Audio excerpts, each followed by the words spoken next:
गुरुर्ब्रह्मा गुरुर्विष्णु गुरुर्देवो महेश्वरा गुरुर्साक्षात् परब्रह्म तस्मै श्री गुरुवे नमः।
काशी विश्वनाथ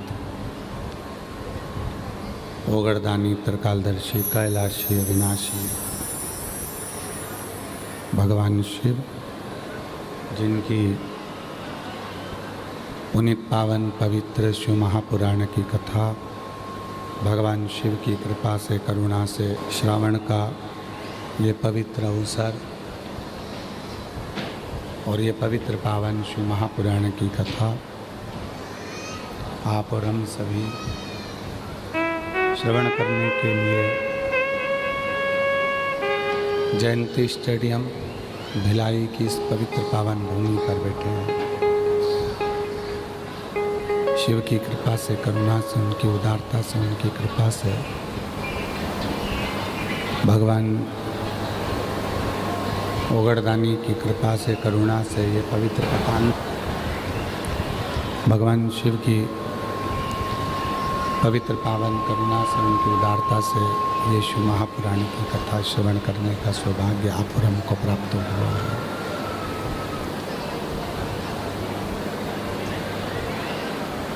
श्रावण के इस पवित्र पावन अवसर पर, श्रावण की इस पवित्र पावन अवसर पर ये पवित्र कथा जो आप और हम श्रवण करने के लिए बैठे हैं, बस को पकड़ना है तो बस स्टैंड जाना पड़ेगा, ट्रेन को पकड़ना है तो रेलवे स्टेशन बोलो बोलो जाना पड़ेगा, फ्लाइट पकड़ना है तो एयरपोर्ट जाना पड़ेगा, जहाज पकड़ना है तो समुद्र के तट पर जाना पड़ेगा, और भोले बाबा को अगर पकड़ना है तो कुबेरेश्वर धाम आना पड़ेगा।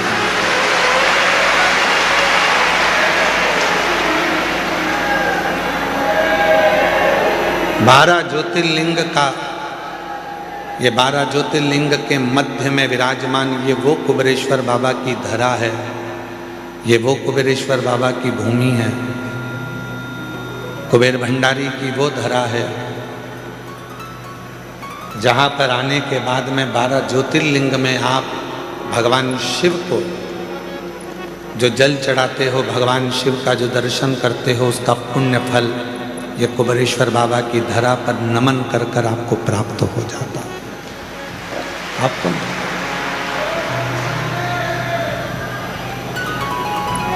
अब यहां रहकर करना क्या क्या,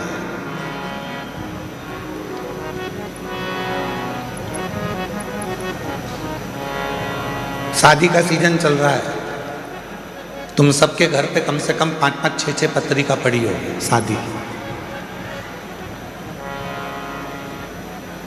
किसी किसी के यहाँ तो 8-8, 10-10 पत्रिका पड़ी होगी शादी की। अरे बोलो तो सही है कि गलत है? और कभी कभी ऐसा होता है कि एक ही तारीख में 6-6, 7-7 पत्रिका पड़ी रहती है शादी की।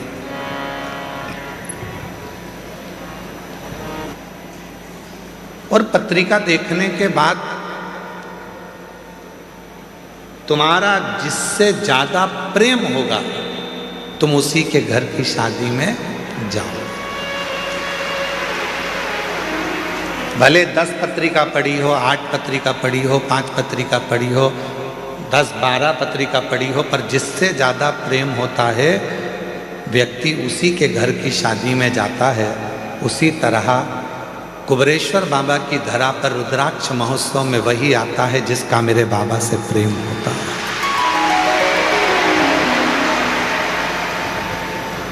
बाबा जिसको प्रेम कर लिया, आपने बाबा से स्नेह करा, आपने बाबा से प्रेम करा, पर बाबा भी तो आपसे प्रेम करे।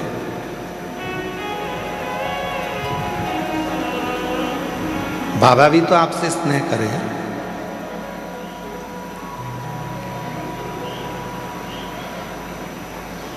तो जितने ये लाखों की संख्या में जो शिव भक्त बैठे हैं, 1 पंडाल, 2 पंडाल, 3 पंडाल, 4 पंडाल, 5 पंडाल, पीछे के 3 पंडाल,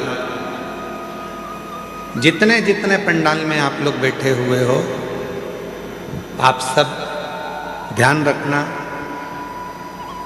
आप बाबा को कितना चाहते हो ये नहीं मालूम, पर आपको देखकर ऐसा लगता है कि मेरा भोले बाबा आपको बहुत चाहता है, आपको बड़ा स्नेह।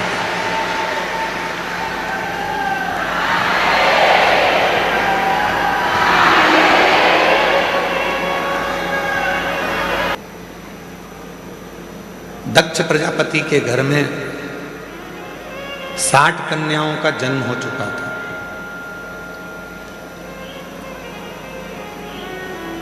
राजा दक्ष प्रजापति के घर में जब 60 लड़कियों का जन्म हो गया, 60 कन्याओं का जन्म हो गया, 60 कन्या के जन्म के बाद भी दक्ष प्रजापति ने भगवान माँ जगतजननी दुर्गा भवानी से प्रार्थना कर कर एक कन्या को और मांगा।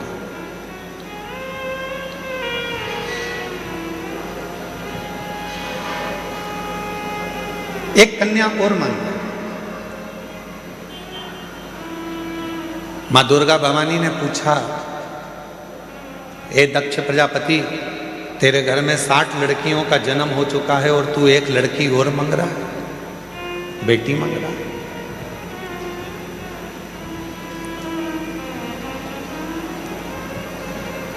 अभी हम छतरपुर के बागेश्वर धाम गए थे। वहाँ पर भाई श्री रमेश भाई जी ओझा जी ने पूज्य भाई श्री ने एक बड़ी सुंदर बात कही। पूज्य भाई श्री ने कहा, जैसे अपन कहीं दान देते हैं और दान देने के बाद रसीद लेते हैं, कहीं डोनेशन दिया तो डोनेशन के बाद हम जो रसीद लेते हैं उस रसीद को देखकर हम बड़े खुश होते हैं कि हमने दान किया, हमने पुण्य किया। तो पूज्य भाई श्री कह रहे थे, पूज्य भाई श्री रमेश जी जितनी बेटियां हैं उनका मुख देख लीजिए, वो परमात्मा के पुण्य की रसीद है।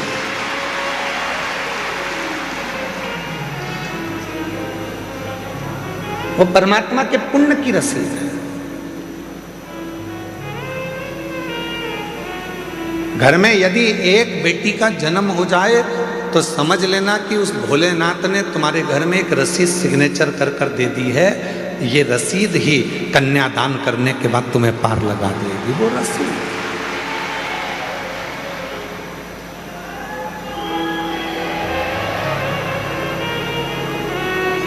दक्ष प्रजापति के घर में 60 कन्याओं का जन्म हो गया। एक कन्या और मां जगत जननी दुर्गा भवानी से मांग रहे हैं और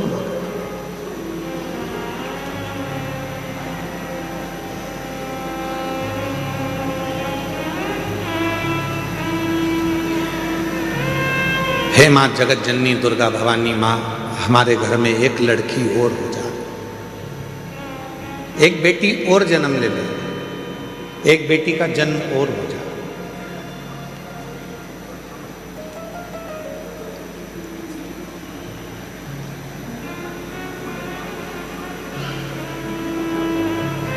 देवी जी ने पूछा, जगत जननी दुर्गा भवानी ने पूछा कि तुम्हारे घर में इतनी लड़कियां हैं, तुम्हारे घर में इतनी बेटियां हैं, तुम्हारे घर में इतनी लड़कियां हैं, तो तुम्हें और लड़की की क्या जरूरत? तो दक्ष प्रजापति ने मां जगत जननी दुर्गा भवानी से कहा, मां एक कन्यादान करने पर हजारों अश्वमेध यज्ञ का फल प्राप्त हो जाता है, 2 कन्यादान करने पर सोम यज्ञ का फल प्राप्त हो जाता है, 3 कन्यादान करने पर इंद्र का सिंहासन प्राप्त हो जाता है, 4 कन्यादान करने पर हमें सर्वोत्तम यज्ञ का फल प्राप्त हो जाता है। और जब हाथ से प्रति समय पर 1 कन्या का यदि कन्यादान होता है तो हमारा वैकुंठ में निवास हो जाता है। ये शिव तत्व, ये शिव तत्व।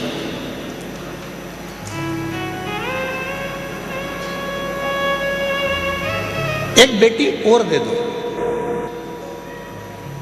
और दक्ष प्रजापति के घर में मां जगत जननी दुर्गा भवानी ने कहा कि बेटी ढूंढने के लिए कहाँ जाऊंगी या बेटी को खोजने के लिए कहाँ जाऊंगी, इसलिए मैं खुद तुम्हारे घर में, मां जगत जननी कहती हैं कि बेटी बनकर तेरे घर में आऊंगी, स्वयं तेरे घर में आऊंगी।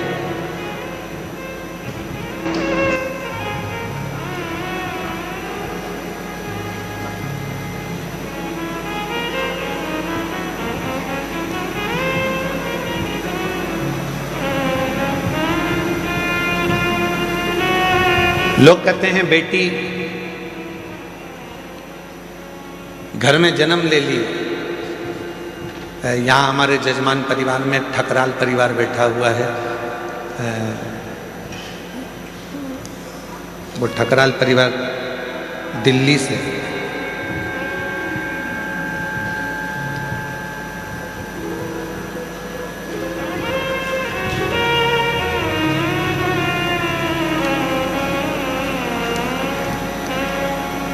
इस बेटी से एक हिम्मत लेना चाहते। कहाँ बेटी है बेटा? ये बेटी है। इस बेटी से एक हिम्मत लो।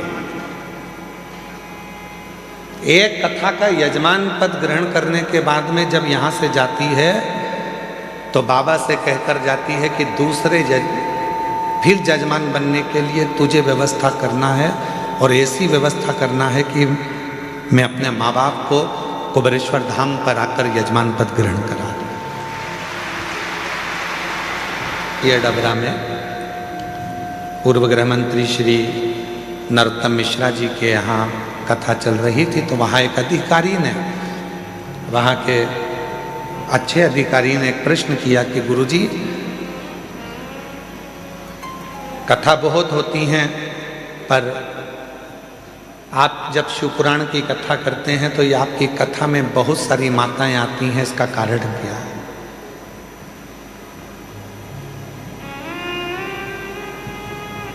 इसका कारण क्या है? हमने कहा इसका केवल एक कारण है, ये हमको सुनने के लिए नहीं आती है। ये जब भी कथा के पंडाल में आती हैं तो ये सोचकर आती हैं कि मेरा भोले बाबा कुछ कहने वाला है, शंकर जी कुछ कहने वाले हैं और शिव जी उस कथा को कहेंगे और मैं उस कथा को सुनूंगी और जो वाणी निकलेगी वो मेरे लिए कल्याणप्रद होगी, वो मेरे लिए।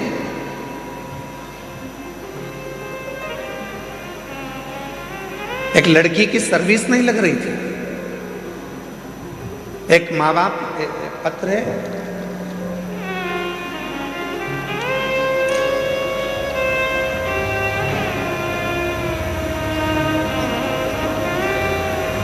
मेरा नाम शंकर महादेव, बावट इकर, मोबाइल नंबर ये है, मलकापुर जिला बुल्ढाना महाराष्ट्र से आए।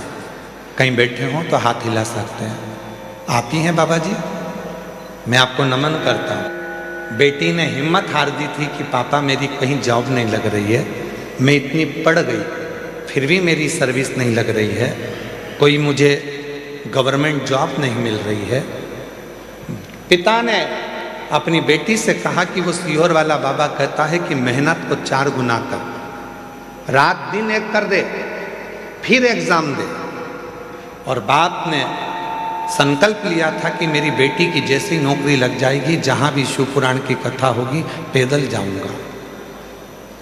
यवतमाल महाराष्ट्र से जैसे ही बेटी की सरकारी नौकरी लगी और वह बाप पैदल चलकर यवतमाल महाराष्ट्र से यहां पहुंचा है। आओ बाबा जी, आ जाओ, आप आ जाइए। मलकापुर जिला बुल्ढाना महाराष्ट्र से पैदल चलकर आए और आज से नहीं निकले हैं, कम से कम 10 दिन 15 दिन पहले के निकले हैं। धीरे धीरे धीरे धीरे शिव का नाम लेते लेते, शंकर का गुणगान करते करते करते करते यहाँ तक पहुँचे। विश्वास,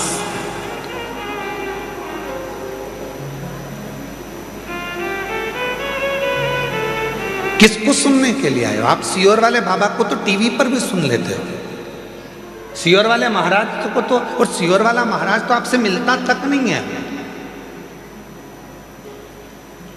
इसीलिए आप लोग कथा के मंडप में भी आते हो, कुबेरेश्वर धाम पर आरती होती है तो उसमें सम्मिलित हो जाते हो कि किसी ना किसी रूप में दृष्टि। ये शिव की उदारता है। एक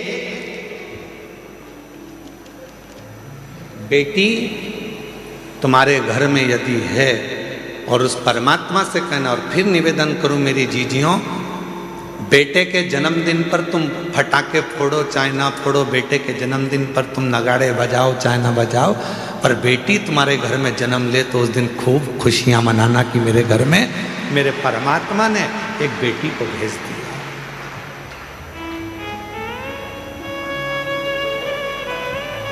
और भारत की एक बेटी पूरे पाकिस्तान को हिलाकर आ जाती है, ये वो भारत की भूमि है,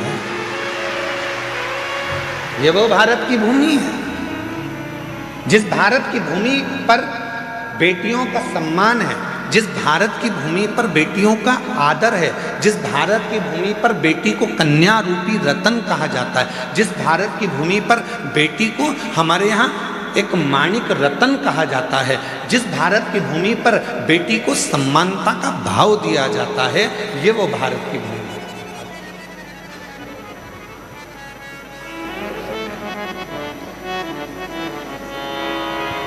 और कितनी बेटियां बैठी हैं यहाँ पर, ढेरों। जितनी बुजुर्ग माँ हैं वो भी किसी ना किसी की बेटी हैं, जो युवान माताएं बैठी हैं वो भी बेटी हैं, और जो मेरी छोटी छोटी कन्या बेटी हैं वो भी बेटी हैं। कितनी बेटी।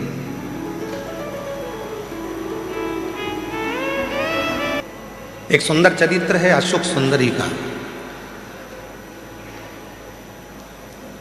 अशोक सुंदरी जी की उम्र थी 9 वर्ष। भगवान शंकर मां पार्वती की सुपुत्री अशोक सुंदरी 9 वर्ष की थी। काशी में भ्रमण कर रही थी क्योंकि काशी उनको प्रिय था।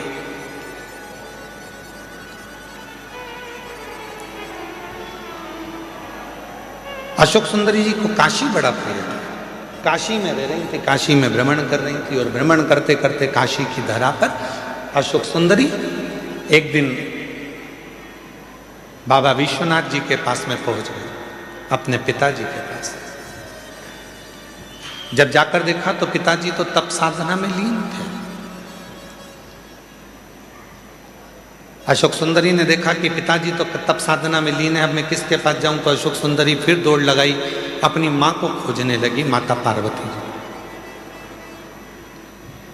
उस समय पर मां जगतजननी जगदम्बा अंबा माता पार्वती मैया असुरों का संहार करने के लिए गई थी। मां जगतजननी को ढूंढ, पार्वती जी मिलती नहीं।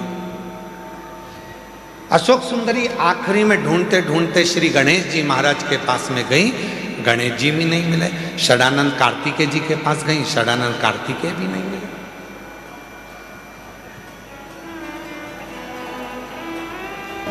और जो बात हमने आपसे पहले भी कही, आज फिर कहते हैं, जब तुम्हारे मन में अशांति उत्पन्न हो, जब तुम्हारे मन के अंदर बहुत ज़्यादा टेंशन हो, अशांति हो, चिंता हो, डिप्रेशन हो, कहीं मत जाओ।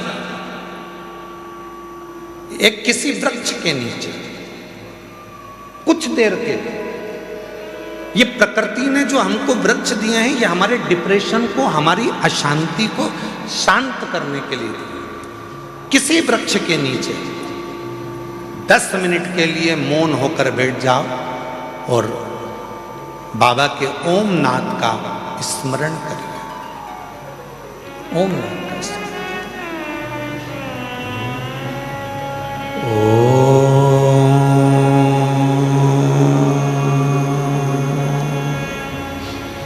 जब हम ओम नाद का स्मरण करते हैं किसी वृक्ष के नीचे बैठकर, तो प्रकृति के देव भगवान देव अधिदेव महादेव हमारे ऊपर दृष्टि देते हैं, हमें देखते हैं। शिव महापुराण की कथा में लिखा है, गर्ग संहिता में लिखा है, पद्म पुराण में लिखा है, नर्मदा पुराण में लिखा है, स्कंद पुराण के रेवा खंड में लिखा है, जो पुण्य नदी के तट पर भजन करने में मिलता है, जो पुण्य तीर्थ में जाकर भजन करने में मिलता है, जो पुण्य घर से बाहर निकलकर भजन करने में मिलता है, वो पुण्य एक वृक्ष के नीचे बैठकर ओम का नाद करने से तुरंत प्राप्त हो जाए। वो पुण्य प्राप्त होता है।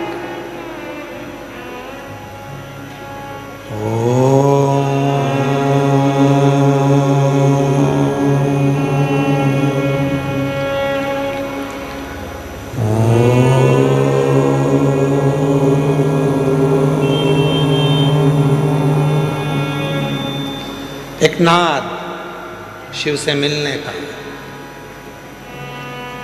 आप भी एक बार उच्चारण करिए, अपने नेत्र को धीरे धीरे बंद कर कर, पीठ को एकदम सीधा कर कर,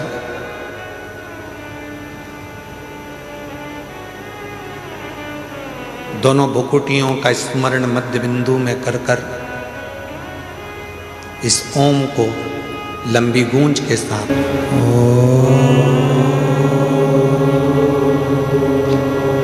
धीरे धीरे नेत्रों को खोलिए।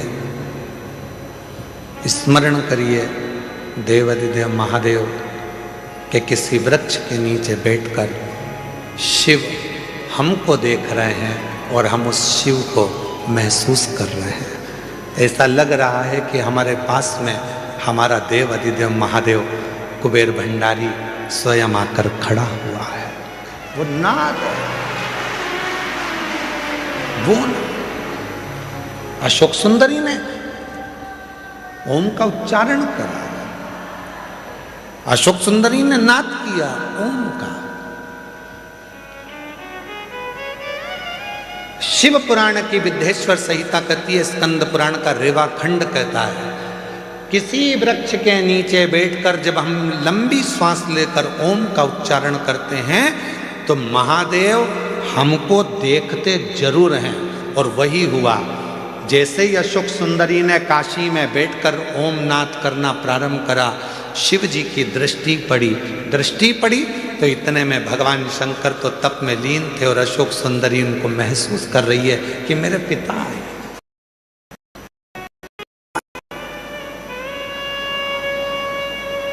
अशोक सुंदरी ने,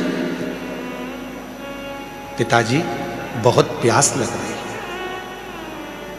पापा बहुत प्यास लग रही है, बाबुल बहुत प्यास लग रही है। जिंदगी में यदि किसी बाप बेटी का प्रेम देखना है, जीवन में किसी पिता और पुत्री का प्रेम देखना है तो दो जगह पर देखिएगा। एक देखिए देवादिदेव महादेव और अशोक सुंदरी का प्रेम, और दूसरा देखिए नरसिंह मेहता और नानी भाई का प्रेम। दोनों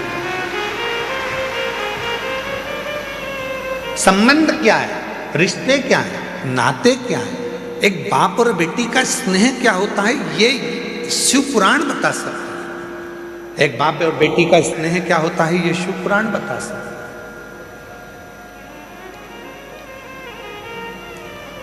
पिताजी मुझे बहुत प्यास लग रही है, बहुत प्यास लग रही है।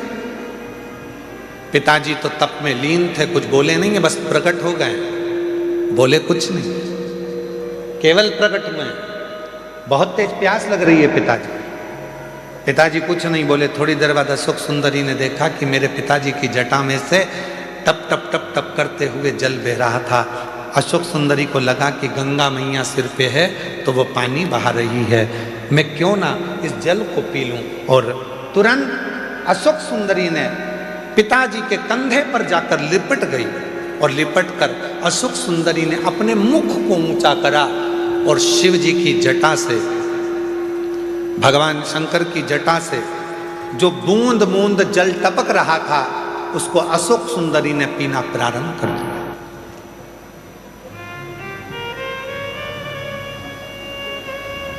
तीन बूंद मुख में गई, चौथी बूंद मुख में गई, पांचवी बूंद मुख में गई, छठी बूंद मुख में गई और सातवीं बूंद जैसे ही मुख में जा रही थी इतने में मां जगत जननी जगदम्बा अम्बा दौड़कर सिंह पर चढ़कर अपनी बेटी के पास दौड़कर आ रही थी।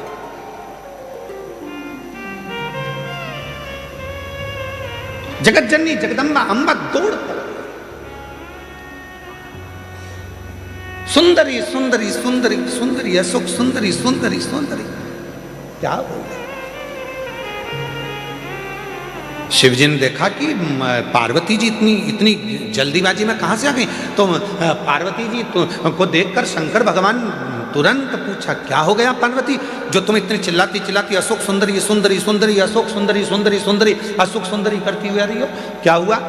अरे वो अशोक सुंदरी तुम्हारे पीछे बैठी है, उसको प्यास लग रही थी, पानी नहीं मिला, तो वो तुम्हारे शीश से जो बूंद बूंद जल टपक रहा है ना उसको पी रही है।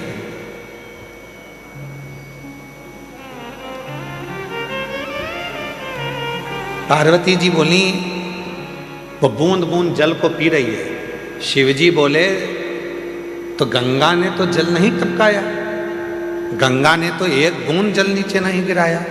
पार्वती ने पूछा, वही तो मैं बोल रही हूं कि गंगा तो आपकी जटा में बंद पड़ी हुई है, वो बूंद बूंद जल जो टपक रहा है वो जल नहीं है, तुम्हारे गले में जो वासुकी नाग पड़ा हुआ है उस नाग का जहर वो उगल रहा था, वो उगला हुआ जहर मेरी बेटी के कंठ में जा रहा था।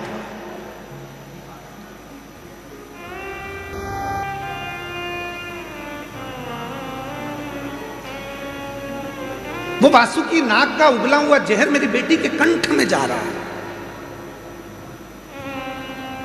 इसलिए मैं अपनी बेटी को बचाने आई हूं। शंकर भगवान बहुत तेज मुस्कुराए, हंस दिए। शिव जी ने कहा पार्वती तुम मुझे जान नहीं पाई है। सुन लेना दुनिया के लोगों, जो शिव जी पे चढ़े हुए जल का पानी पीने के लिए मना करते हैं, जल पीने का मना करते हैं, उनके लिए कथा प्रेरणा है। लोग कहते हैं शिव जी पे चढ़ा हुआ जल नहीं पीना चाहिए, वो कथा को ध्यान से सुनना। शिव जी हंसे, पार्वती से कहा पार्वती तू मुझे अभी तक समझ नहीं पाई है। पार्वती ने पूछा क्यों? कि अगर जहर भी मुझ पर चढ़ जाता है तो वो भी अमृत बन जाता है, तू कब समझेगी?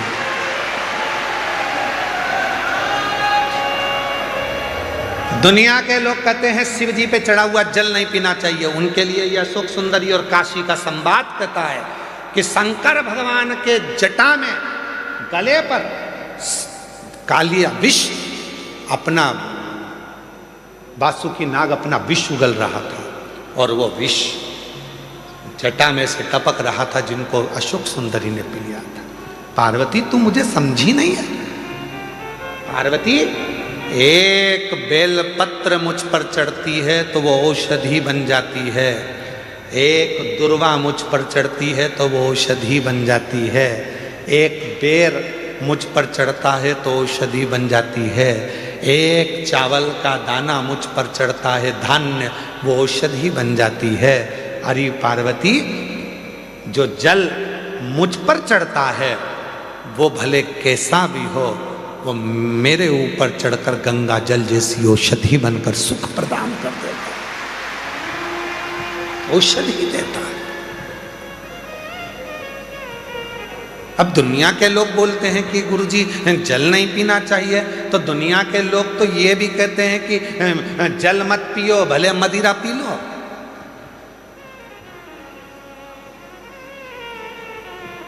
दुनिया के लोग तो बड़े बड़े अच्छे अच्छे हीरो भी गुटखे का प्रचार कर रहे हैं, खा लो गुटखा। दुनिया के लोग तो गलत गलत प्रचार कर रहे हैं, कर लो गलत काम। नहीं,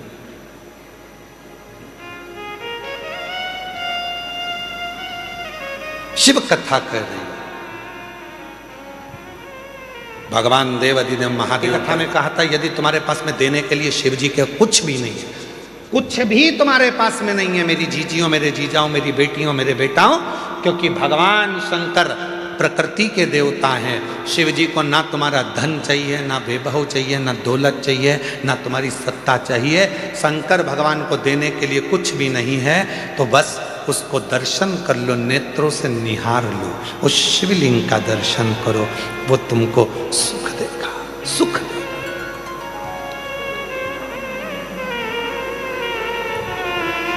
जब हम रात्रि को यहाँ पर पहुँचे तो रात्रि में यहाँ पर आए तो एक माता जी ने एक पर्ची लिख के दरवाजे में सरका दी,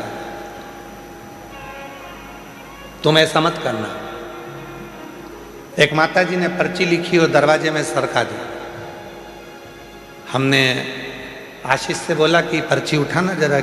आए थे बस, अंदर गए, प्रवेश करा और कमरे में जैसे पहुंचे तो पर्ची पड़ी थी, तो हमने उस पर्ची को पढ़ा। तो उस पर्ची में हमने कहा आशीष जरा पर्ची उठाओ। पर्ची उठाई तो उसमें लिखा था कि कंकर शंकर शिला के हम जल नहीं चढ़ा पाएंगे, तो हम दूर बैठ के भगवान की पूजन करें, आराधना करें, चलेगा? हमारा निवेदन है,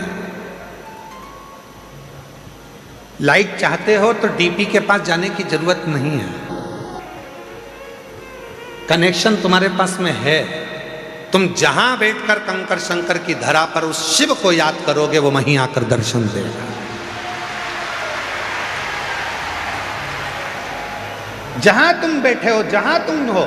शिव महापुराण की कथा केवल एक ऐसी कथा है कि सीहोर वाला बाबा तो दिखता ही नहीं है, सीहोर वाला महाराज नजर भी नहीं आता, लोग कहाँ कहाँ बैठे हुए हैं उनको दिखेगा नहीं। आएंगे, कथा सुनेंगे, बाबा को प्रणाम करेंगे, कंकर शंकर पूजन करेंगे, दिल से प्रार्थना करेंगे और बाबा उन पर कृपा कर देता। एक पत्र है एक बेटी का, आज सारे पत्र बेटियों के ही हैं। एक वकील बेटी का पत्र, वकील है,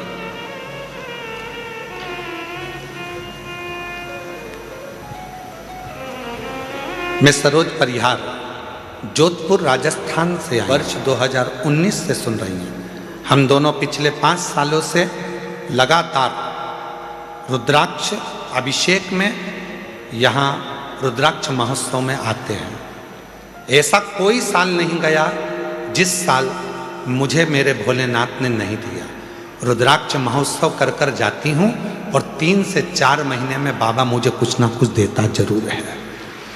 5 साल से रुद्राक्ष महोत्सव में आ रही हूँ, 5 साल से लगातार रुद्राक्ष महोत्सव अटेंड करती हूँ, सुनती हूँ। गुरुजी, आपकी कथा बहुत दूर दूर होती है, सीहोर हमारे नज़दीक पड़ जाता है।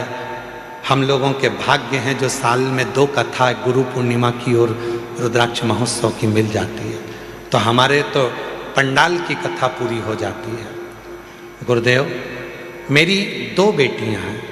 छोटी बेटी, बड़ी बेटी का साथ में विवाह हुआ दोनों का, छोटी का भी बड़ी का, पर छोटी बेटी का ससुराल सही नहीं होने की वजह से उसको तलाक हो गया। उन लोगों ने बेटी के बारे में गलत उठाना चालू करा कि इसकी बच्चेदानी नहीं है, बच्चादानी खराब है, बच्चादानी है ही नहीं। ऐसी अफवाह उड़ाई कि बेटी दिन भर रोती थी। गुरुदेव, 2018 में मेरी बेटी की शादी दूसरी करा दी। मेरी बेटी वकील थी, पर प्राइवेट, सरकारी नहीं। 2018 में शादी हुई और बेटी ने कहा, माँ, डॉक्टर के हिसाब से ऐसा लगता है कि मैं माँ नहीं बन सकती, क्या करूं? मैं अपनी बेटी को लेकर यहाँ आ गया और कथा सुनवाई बेटी को। कथा सुनने के बाद जब बेटी पहली बार यहाँ से गई, उसका गर्भ ठेर गया, पर ना जाने ऐसा क्या हुआ कि बेटी का जो बच्चा हुआ वो शांत हो गया। बेटी फिर टूट गई।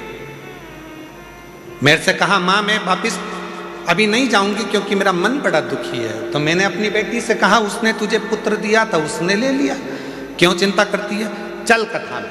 बेटी को वापिस कथा में लेकर आई और बाबा की ऐसी कृपा हुई कि बेटी जब दूसरी बार कथा से गई तो वो सरकारी वकील बन गई।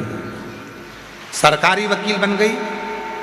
तीसरी बार फिर कथा में आई तो उसका खुद का मकान बन गया और बाबा की ऐसी कृपा हुई, तीसरी बार कथा में आई तो बाबा की कृपा से उसका वापिस बाबा ने पुत्र दे दिया। ये शिव की। गुरुदेव, दुनिया के लोग इतना ताना देते थे कि दुनिया के लोगों का मुंह बंद कर दिया मेरे भोले बाबा। दुनिया के लोगों का मुख बंद।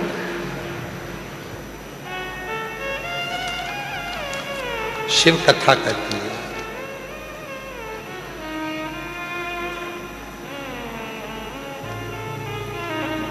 हमने, हमारा जो बच्चा हुआ है, बेटी का लड़का, उसका नाम दुनिया बहुत सारे महाराजों ने बताया, इससे नाम रखना, उससे नाम रखना, पर हमने तो सीहोर वाले कुबेरेश्वर बाबा के नाम पे ही उसका नाम कुबेर सिंह सोलंकी रखा है।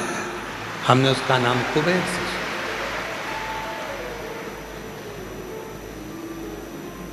इसमें एक लाइन माता ने लिखी कि मेरी बेटी इतनी टूट गई थी, वकील होकर इतनी टूट गई थी कि वो अपने शरीर को नहीं रखना चाहती थी, इतनी टूट गई।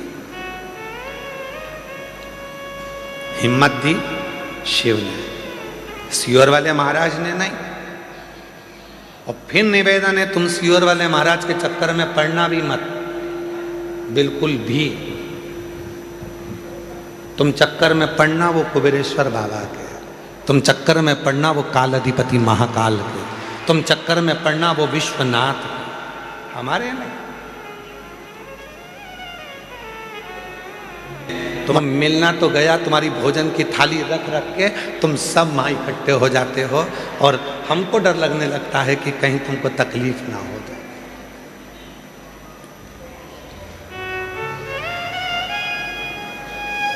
उसके चक्कर में हो। हम हमेशा एक ही बात कहते हैं कि सीवर वाले बाबा से, सीवर वाले महाराज से मतलब मत रखो, इसीलिए कहते हैं क्या हमको भी तो कहीं निकलने दो, घूमने दो, फिरने दो। पर जितना जितना मना करते हैं तुम उतने उतने बिगड़ी औलाद हो। तुम्हें जितना मना करो तुम सुधरते ही नहीं, फिर पीछा पकड़ लेते हो। आ जाओ। शिव कृपा से, शंकर जी की करुणा जब होती है तो अपने आप सब कार्य होता है।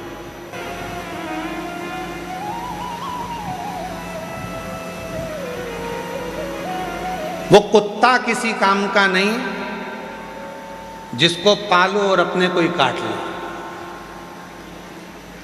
यार पूरा सुनो, अभी नहीं बजाना, अपने को धर लो। वो कुत्ता किसी काम का नहीं जिसको पालो वो ही काट ले। वो पैसा किसी काम का नहीं जिसको कमाओ और हमको ही बिगाड़ दे। और वो संबंध किसी काम का नहीं जो वक्त पड़ने पर हमको ही निपटाने का सोच ले। वो रिश्ते, वो नाते, वो संबंध, वो हमारे अपने रिश्ते जिनको चाहिए कि हमको उन्नति की सीढ़ी पर चढ़ाए, वो ही हमको खाने को जोड़ दौड़ जाए, तो वो रिश्ते किस काम के, वो संबंध किस काम के।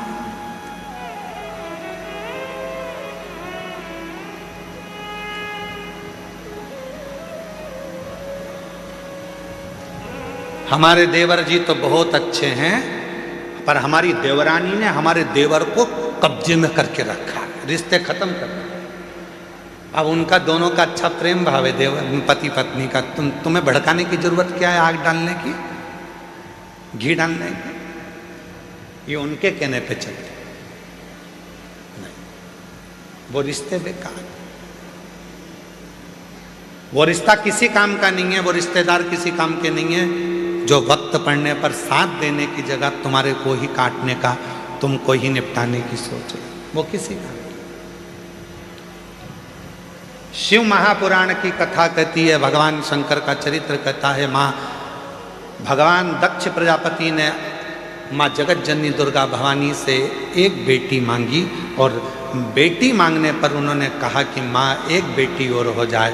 माँ जगत जननी ने मना कर दिया कि तुम्हारे घर में पहले से 60 लड़कियों ने जन्म ले लिया, फिर एक बेटी और क्यों चाहिए? तो कहा कन्यादान करने में जो सुख है वो सुख कहीं नहीं, सुख वो सुख कहीं नहीं।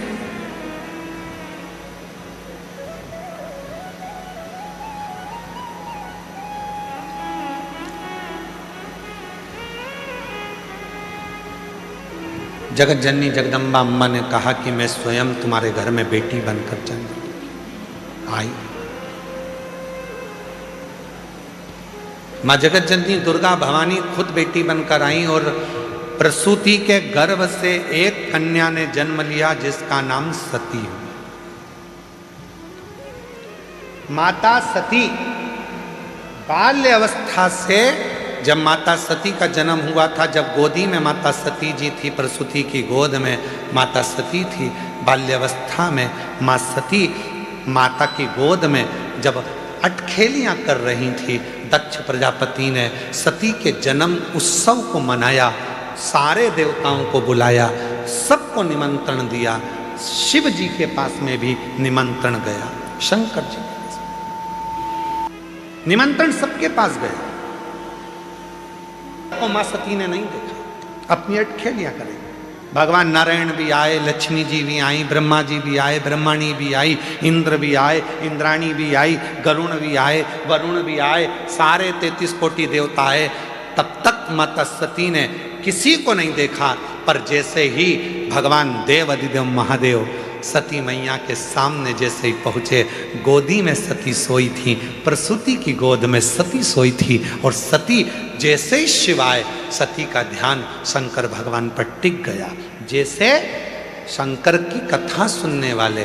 शिव महापुराण की कथा सुनने वाले कैसे होते हैं? कथा चालू होती है और एकदम साइलेंट, किसी की आवाज नहीं आती है। पड़ोसन बोले भी तो ये कौन ही मार देती, चुप। और पूरा इतनी संख्या में 2 माताओं को एक कमरे में बिठा दो तो इनकी बात खत्म नहीं होती है। और तुम लाखों की संख्या में बैठे हो और मेरी जीजियां, मेरे जीजा, मेरी बेटियां, बेटे, मेरे बुजुर्ग माँ बाप पूरी कथा के पंडाल में बैठे हैं, पर किसी एक की आवाज नहीं, एकदम चुप होकर। और कहीं का बोल भी दे तो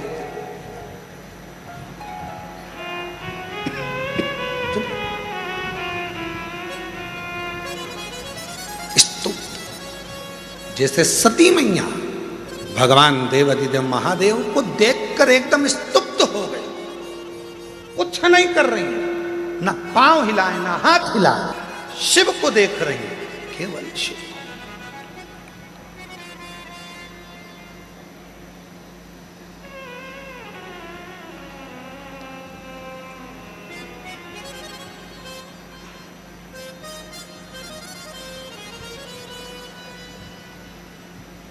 और भगवान देवाधिदेव महादेव ने सती को देखा, दक्ष प्रजापति को बुलाया और बुलाकर कहा, दक्ष प्रजापति जी, इस सती, ये मेरी जगत जननी जगदम्बा अंबा तुम्हारे घर में आई है। सती तुम्हारे घर में प्रकट हुई है, इसका आदर करना, सम्मान करना, सत्कार करना। जिस घर में बेटी का अपमान होता है, जिस घर में बेटी का आदर नहीं होता है, जिस घर में बेटी का सत्कार नहीं होता है, एक दिन वो घर में धीरे धीरे लक्ष्मी संपदा वैभव समाप्त होते चले जाता है। आदर बेटी का आदर। और आप पूरी कथा को उठाकर देख लीजिए, दक्ष प्रजापति ने ना सती का सम्मान करा, ना सती जी के पति का सम्मान करा, ना सती का आदर करा, ना सत्कार करा। आखिरी में हुआ क्या? दक्ष प्रजापति का सिर कट गया और बकरे का मुख लग गया। सम्मान दो।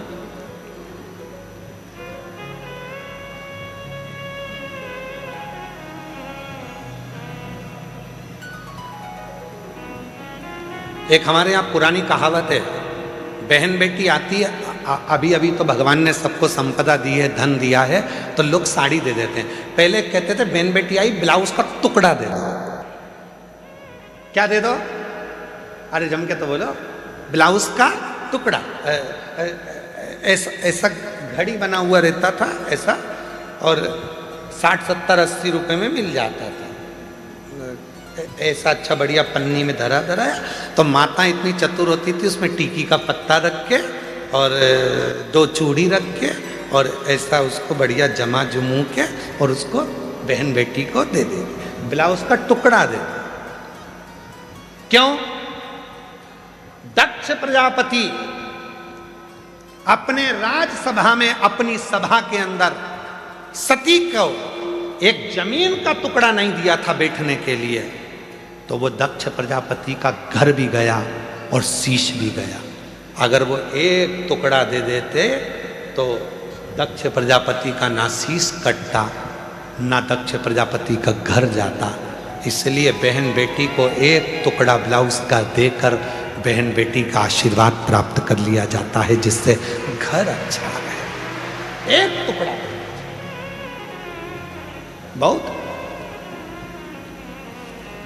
2 शब्द हैं, जरा ध्यान से सुनिएगा। एक होता है चरण में रहना और एक होता है शरण में रहना। 2 शब्द हैं, एक है चरण में रहना और एक है शरण में रहना। मंदिर में जाते हो, तुम्हारे घर के मंदिर में भगवान को दिया लगाते हो, पूजन करते हो, अगरबत्ती लगाते हो, धूप बत्ती लगाते हो, प्रणाम करते हो, मतलब तुम भगवान के चरण में हो। कहां पर हो? जम के बोलो जरा। चरण, इसको कहते हैं चरण में रहना। अब शरण में रहना किसको कहते हैं?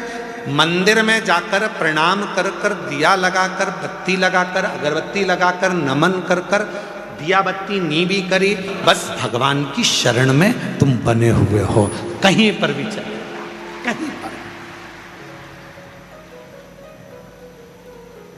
हमारा एक नियम है, हम जब भी कहीं कथा करने के लिए जाते हैं तो यहाँ बाबा के साष्टांग दंडवत करके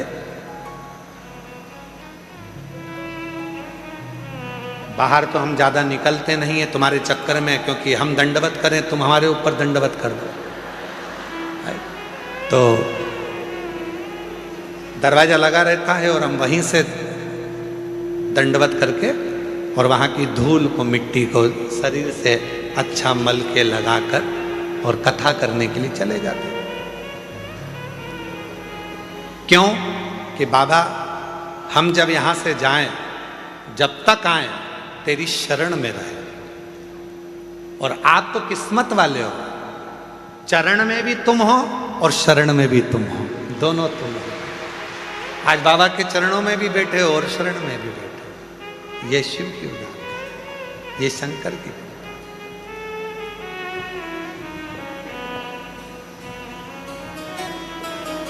इसलिए शिव महापुराण की कथा वर्णन कर रही है महाराज।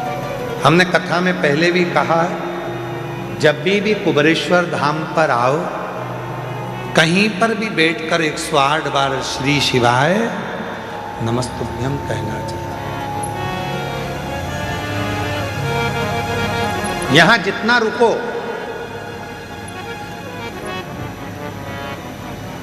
जितना रुको उतना भजन करो। रात्रि के समय पर 2 घंटा 3 घंटे का नियम बनाओ कि ढोलक मंजीरा रखकर सब कीर्तन, अपनी अपनी टोली बनाओ।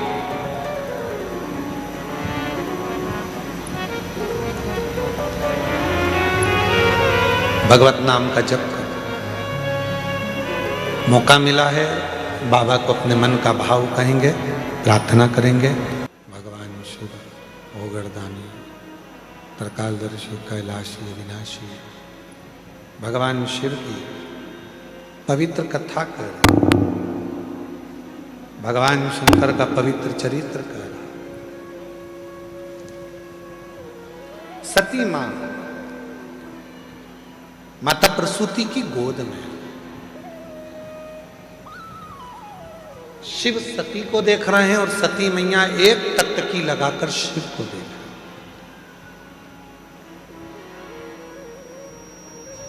ओगरदानी भगवान देवाधिदेव महादेव ने दक्ष प्रजापति को बुलाकर कहा कि इसका सम्मान करो। शिव की कृपा से यदि तुम्हारे घर में बेटी आ जाए, बेटी चाहे बहू के रूप में हो, चाहे तुम्हारे घर में बेटी के रूप में हो, आदर करते तो सुख था।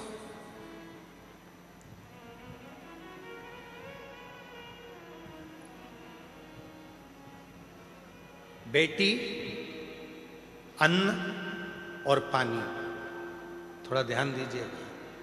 क्या क्या चीज है, जम के बोलो। पहले नंबर पर बेटी, दूसरे नंबर पर अन्न जिसको हम पाते हैं, तीसरे नंबर पर पानी जिसको हम पीते हैं। इन 3 का आदर हमेशा होना चाहिए। आजकल बड़ी बड़ी पार्टियों में पानी की बोतल रख दी जाती है, लोग पानी पीते हैं। अभिमन्यु के प्राण छूट रहे हैं और अभिमन्यु पानी की बूंद के लिए तरस रहा है। सामने कर्ण का, राजा कर्ण का रथ खड़ा हुआ और अभिमन्यु कह रहे हैं, कितना भी दुश्मन हो पर पानी तो पिला दो, प्यास लग रही है। चक्रव्यूह में घेर लिया गया था अभिमन्यु को, मर रहे थे, अभिमन्यु के प्राण छूट रहे थे और वो पानी के लिए तरस रहे थे, जल के लिए तरस रहे और मांग भी रहे तो किससे? कहा दुनिया का सबसे बड़ा दानी दुनिया का सबसे बड़ा दानदाता यदि कोई था तो वो राजा कर्ण थे। मांग भी रहे हैं तो किससे? राजा कर्ण से। जल दे दो, जल, पानी पीना है। अभिमन्यु कह रहा है, प्राण छूट रहे हैं, मुझे पानी दे दो। पास में जल की छाजल रखी थी। छाजल जानते हो आप लोग?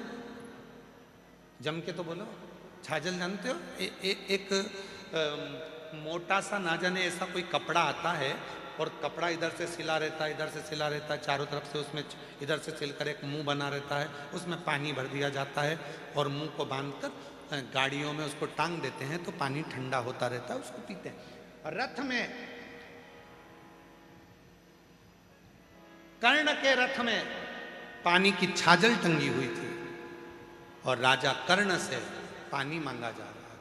अभिमन्यु कह रहे हैं मुझे जल दे दो, और राजा कर्ण ने पानी का अपमान कर कर उस पानी की छाजल को उसके पास में पटक दिया, पर वो पानी अभिमन्यु को पीने को नहीं दिया, पीने को नहीं।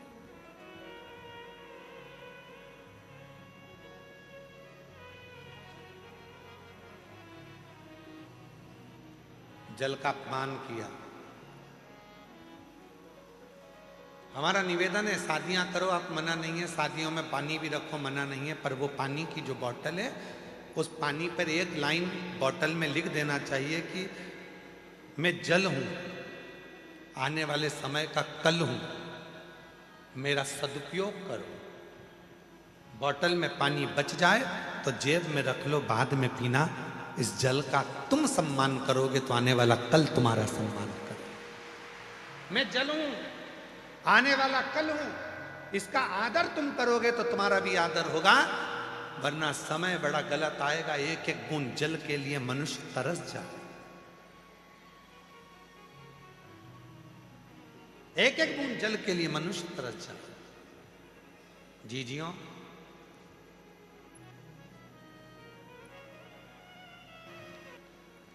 अभिमन्यु कह रहा है मुझे जल दे दो। राजा कर्ण ने पानी की छाजल को उठाकर जमीन पर फेंक दिया और वो जल पानी का गिर गया, पर अभिमन्यु को जल पीने को नहीं दिया, जल पीने को नहीं दिया।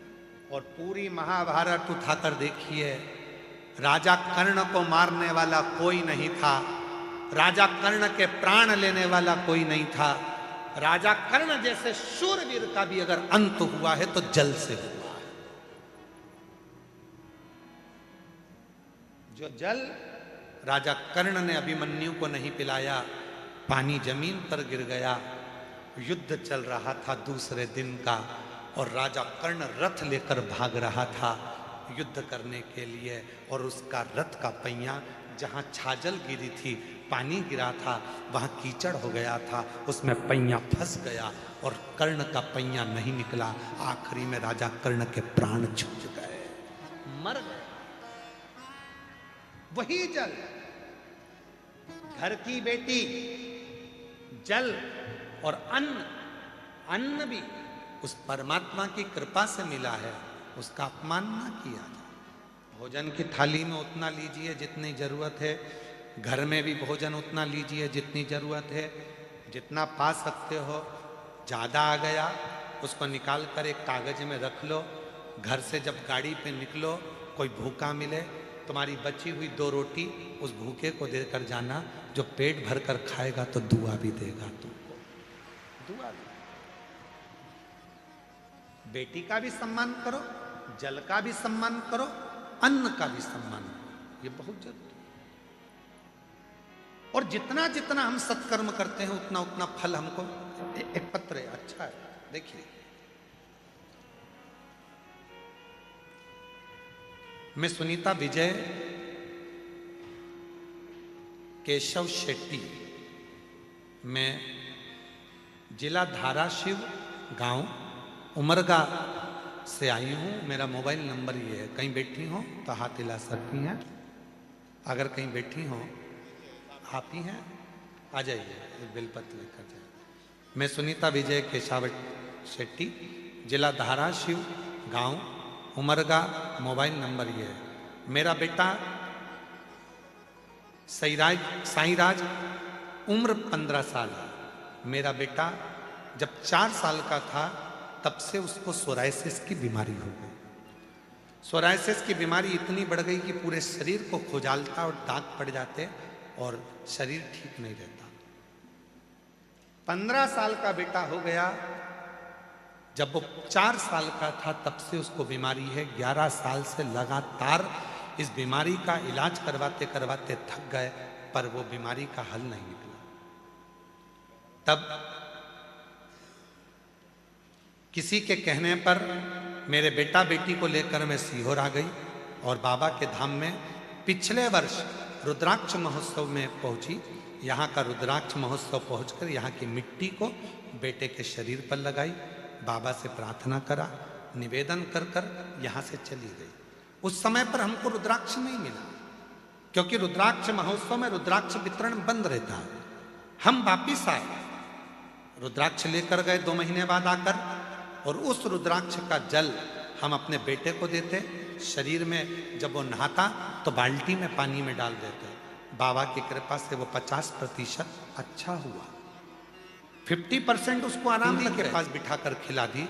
जिस दिन से खिलाई आज तक मेरे बेटे को सोराइसिस की बीमारी नहीं रही। मेरा बेटा पूर्ण तरह से अच्छा हो गया। एक शिव तत्व, एक पत्र हो रहे, अच्छा है, सुंदर, देखिए। संतोष कुमारी नाग, तहसील फतेहपुर, जिला बाराबंकी से आए। कहीं बैठी हो तो हाथ हिला सकती हैं। संतोष कुमारी नाग, तहसील फतेहपुर, जिला बाराबंकी से आए। कहीं बैठी हो तो हाथ हिला सकती हैं। कहीं बैठी हो, बाराबंकी से आई हैं। और अगर कहीं बैठी हो तो हाथ हिला सकती हैं। और अगर बैठी हो तो एक बेलपत्र लेने के लिए आ सकती हैं। गुरुजी, 1 लोटे जल का मैं क्या वर्णन करूं। 2019 में मेरे पूरे शरीर पर सफेद दाग हो गए। सफेद दाग की बीमारी हो गई, पूरा चर्म मेरा सफेद पड़ने लगा। इतनी परेशान हो गई कि दवाई ले लेकर हार गई। इतनी दुखी होती, मेरे बेटे की और मेरी बेटी की शादी कैसे होगी, मेरा बेटा और बेटी की शादी कैसे होगी। तब मेरे पति ने कहा, तुम दवा लेना क्यों बंद कर रही हो, दवा तो चलने दो। मैंने दवा वाले से पूछा कि दवा देते हैं तो हर महीने चेक क्यों करते हैं, जांच क्यों करवाते हैं। उसने कहा कि जो दवाई दी जाती है उससे देखा जाता है कि लीवर और किडनी पर असर तो नहीं आ रहा, इसलिए जांचें कराई जाती है। मेरे पति से मैंने कहा, अब मुझसे दवा खाते नहीं बनती। 2019 से दवा खाते खाते 2025 आ गया, पर ठीक नहीं हुई। तभी वो मेडिकल वाले ने कहा, एक सीहोर वाला बाबा कथा कहता, तुम सुनो। हम यही रुद्राक्ष उत्सव में 2025 में आए और बाबा की कथा सुनकर यहाँ की मिट्टी को भर कर ले गए, शरीर पे लगाती, जल चढ़ाती, पानी को पीती और उसी पानी से स्नान करती। आज बाबा की कृपा से मेरा पूरा शरीर वापिस वैसा की वैसा ही हो गया। मेरे सफ़ेद चर्म का जो बीमारी थी, रोग था, वो पूरा समाप्त हो गया। कहीं बैठी हो, संतोष कुमारी नाग, तहसील फतेहपुर, जिला बाराबंकी से आई हैं। कहीं बैठी हो तो आ सकती हैं। शिव शिव है, शंकर शंकर है, ओघड़दानी ओघड़दानी, वो शंभु वो शिव।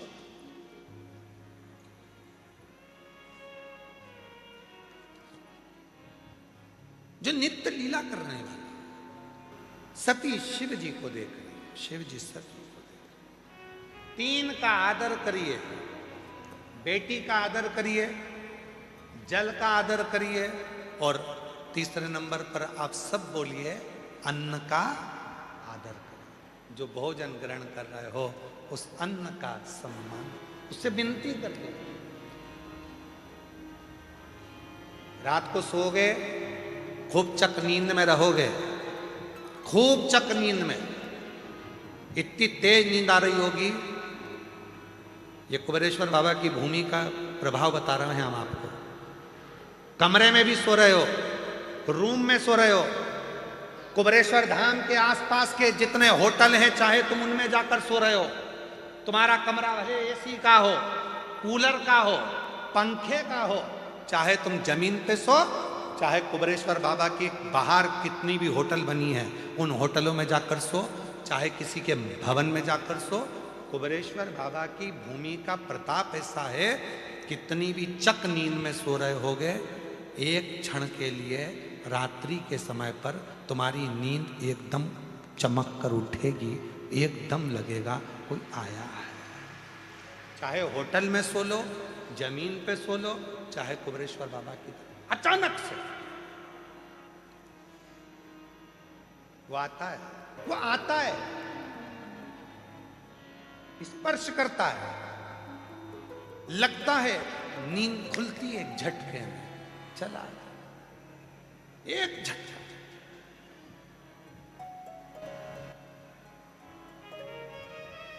सो रहे हो, ऐसा लगेगा सिर के पास में से कोई निकल कर गया। एसी के रूम में सो रहे थे, होटल में सो रहे थे, अच्छे अच्छे कमरे में सो रहे थे, फिर कौन आ गया? आता।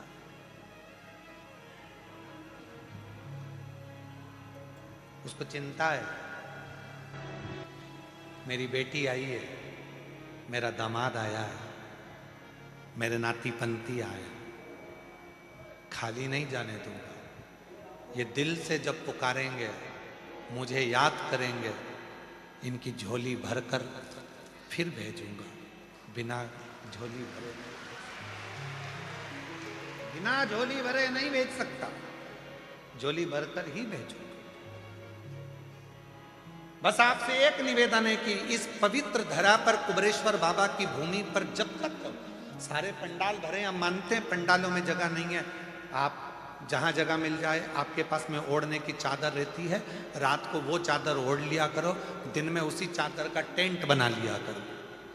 हम कितना भी टेंट लगा लें तो भी वो टेंट, तुम इतनी मात्रा में आते हो कि वो टेंट भर ही जाता है। ये आपकी श्रद्धा और विश्वास है। हम जानते हैं कि इतना टेंट लगाने के बाद ये जो डूम बनाया है, जो 3 बड़े बड़े पंडाल बनाते थे, ऐसे 3 पंडाल का एक पंडाल बनाकर तैयार किया। उसके बाद भी ऐसा लग रहा था कि भक्त ज्यादा रहेंगे तो 3 पंडाल सामने अलग बना।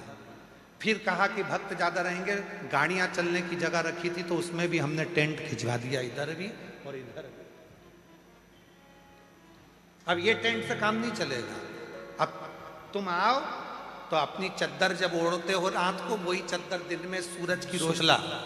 पति का नाम धीरू शुक्ला, बहुत अच्छे नाम है। मेरा नाम रीलू शुक्ला है, पति का नाम धीरू शुक्ला है। हम जिला फतेहपुर, तहसील, जरा पढ़ के बताओ जरा क्या लिखा है, तहसील सागा गांव लिखा है शायद, आप लोग पढ़ लीजिए। सागा गांव छाता से आए, दाता से आए। कहीं बैठे हो तो हाथ हिला सकते हैं, अगर कहीं बैठे हो तो बेलपत्र लेने के लिए आ सकते हैं। मेरा नाम रीलू शुक्ला, पति का नाम धीरू शुक्ला। हम लोग जिला फतेहपुर से आए हैं। एक लोटे जल का मैं क्या वर्णन करूं गुरुदेव। मेरे पति के पास कोई नौकरी नहीं थी। एक दिन टीवी पर अचानक से आपकी कथा आने लगी, उसे हमने दिल से लगाकर सुना, बहुत अच्छा लगा, हम रोज सुनने लगे। फिर आप कहते हो कि जहां रहो वहां आसन लगाकर एक चावल का दाना रखकर कथा को सुनो, बाबा को समर्पित करो। वैसे ही किया, वहां की मिट्टी को अपने शरीर से लगाओ। हमने अपने घर की ही मिट्टी को अपने शरीर से लगाया।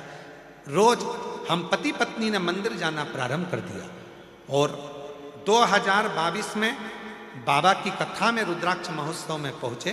बाबा से विनय करी, बाबा ने ऐसी कृपा कर दी, पति की नौकरी भी लग गई, गाड़ी भी आ गई और बाबा की कृपा से सारा ठाट बाबा ने दे दिया। कोई कमी बाबा ने नहीं छोड़ी, किसी कमी को बाबा ने नहीं छोड़ा। एक माँ ने पत्र में लिखा,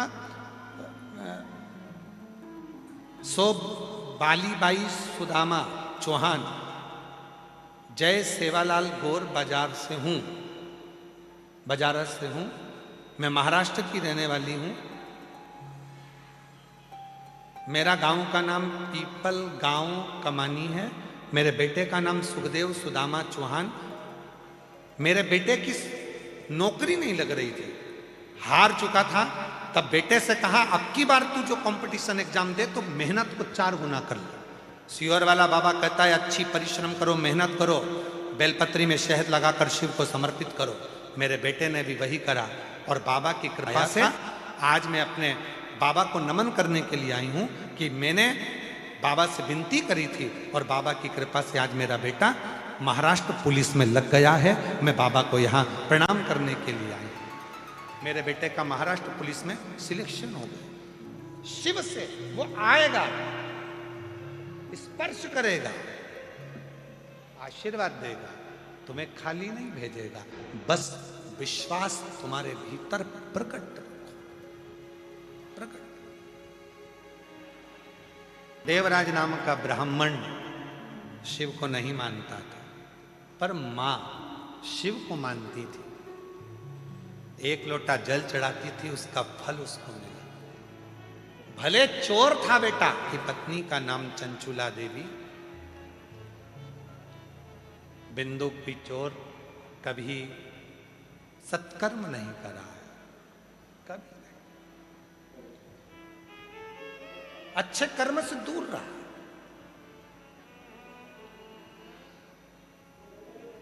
और वो अच्छे कर्म से दूर रहा, चोरी करने लगा, गलत काम करने लगा, जल में डूब गया, मर गया, प्रेत योनि में पड़ गया। चंचुला देवी काशी में गई, उसके कानों में शिव तत्व आ गया, पार्वती जी की सहेली बन गई। मां जगत जननी की सहेली पार्वती।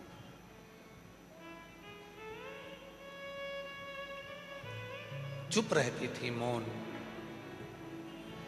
जब कोई व्यक्ति बहुत मौन हो जाता है ना, तो उससे पूछा जाता है कि बात क्या है। जो दिन भर बड़बड़ बड़बड़ बड़बड़ करता है उसकी कोई नहीं सुनता है, पर कोई चुप हो जाए ना, बोलने वाला व्यक्ति एकदम चुप हो जाए तो लोग उसको देखते हैं, आखिर ये बोलता क्यों नहीं है, इसको हो क्या गया। कभी कभी तो पत्नी भी पति से कह देती, हुआ क्या है तुमको, बोल क्यों नहीं रहे हो। अब पति बेचारा बोले भी तो गति नहीं, ना बोले तो गति नहीं, तो चुप ही रहना अच्छा। मैं बोलूंगा और तू फिर लड़ने बैठ जाएगी, तो मैं बोलूं ही नहीं तो अच्छा, रहने दे तू तो दे, मैं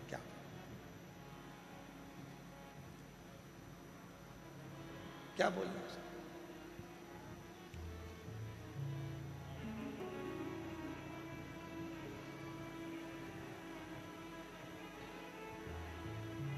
अब मौन थे। चंचुला पार्वती जी ने पूछ लिया तो कहा एक काम करो, तुम्हारे पति को एक बार शिव पुराण की कथा सुना।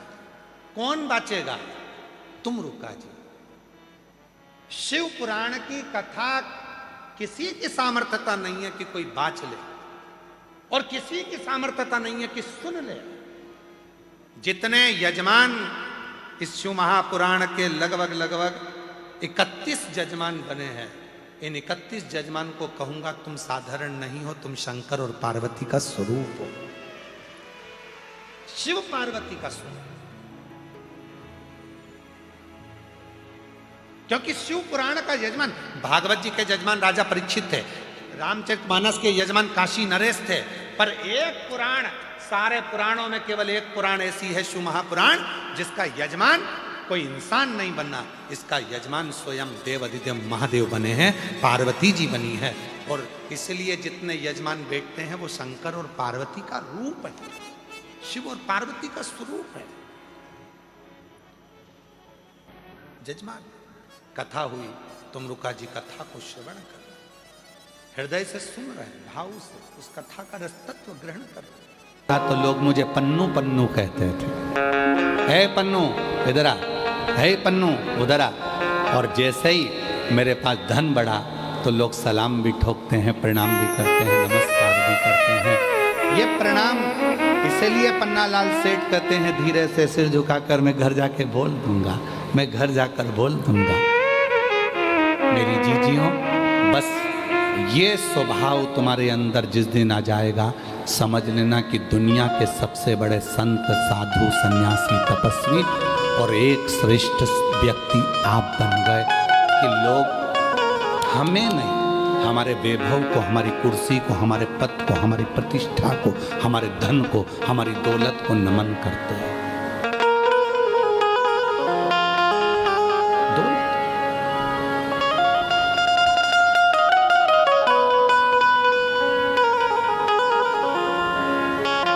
कौन नमन करता? जिस कुर्सी पर तुम बैठे हो उस कुर्सी की मर्यादा है। उस कुर्सी को लोग सलाम कर रहे हैं, तुम्हारे धन को लोग सलाम कर रहे हैं। तुम्हारे पास धन नहीं रहेगा, कोई सलाम नहीं करेगा, कोई प्रणाम नहीं करेगा, कौन याद करे? अभी पन्नालाल सेठ, पन्नालाल सेठ, पन्नालाल सेठ, और वही पन्नालाल सेठ के पास धन नहीं रहेगा तो लेंगे पन्नू इधर आ, तो पन्नालाल सेठ पन्नू चला।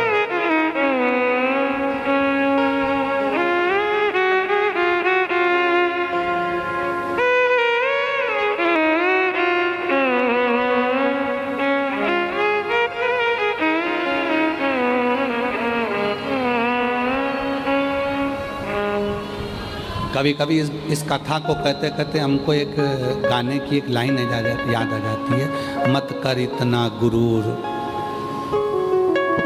मत कर इतना गुरूर इस सूरत पर, ना जाने ये सूरत कब ढल जाती है।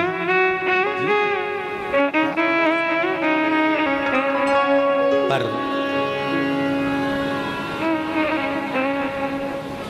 बोलबम समिति,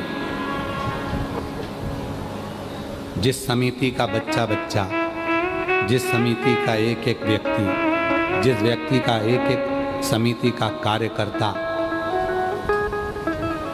आए हुए भक्तों को अपना घर समझता, आए हुए भक्तों को अपना परिवार समझता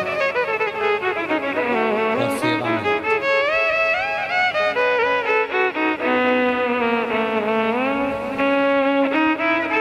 कभी नहीं कहा हम साधुता देते हैं इस चीज के लिए, और ये होना चाहिए। एक आप, एक हमारे महाराष्ट्र के भगत हैं वो, एक हमारे हरियाणा वाले बिहान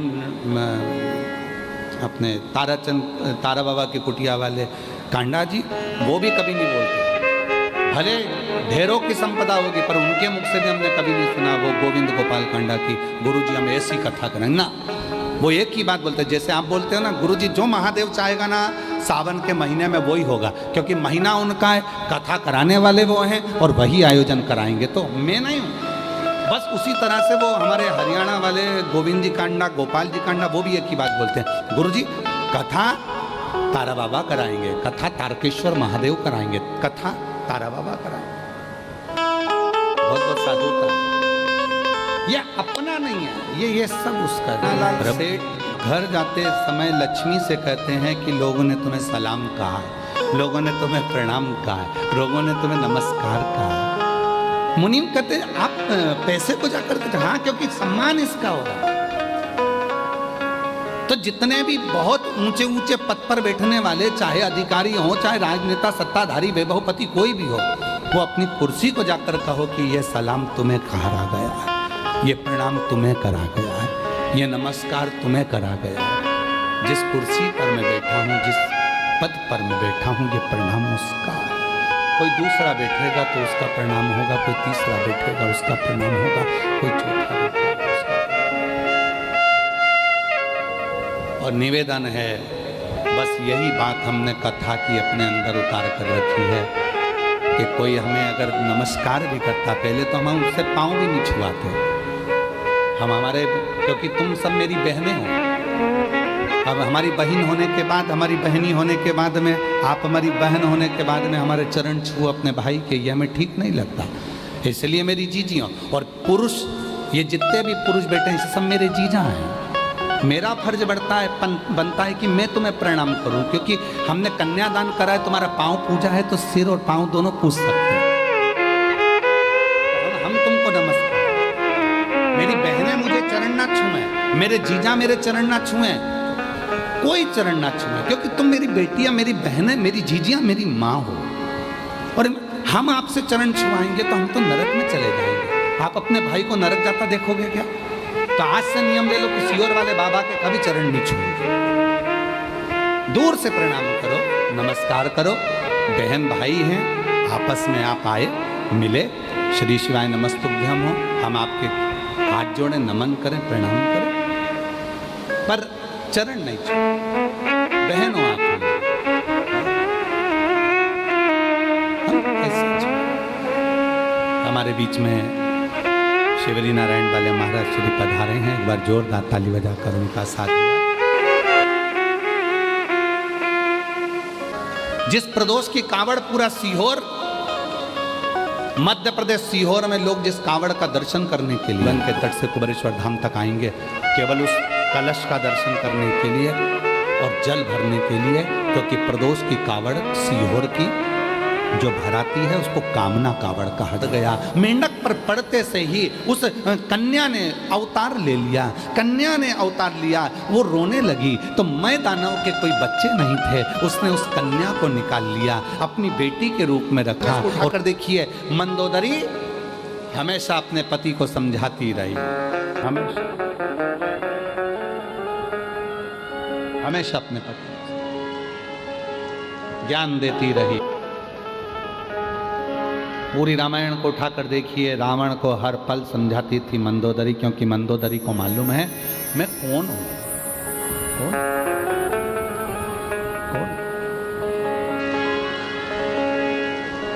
मंदोदरी का विवाह लंकापति रावण से कर, रावण से।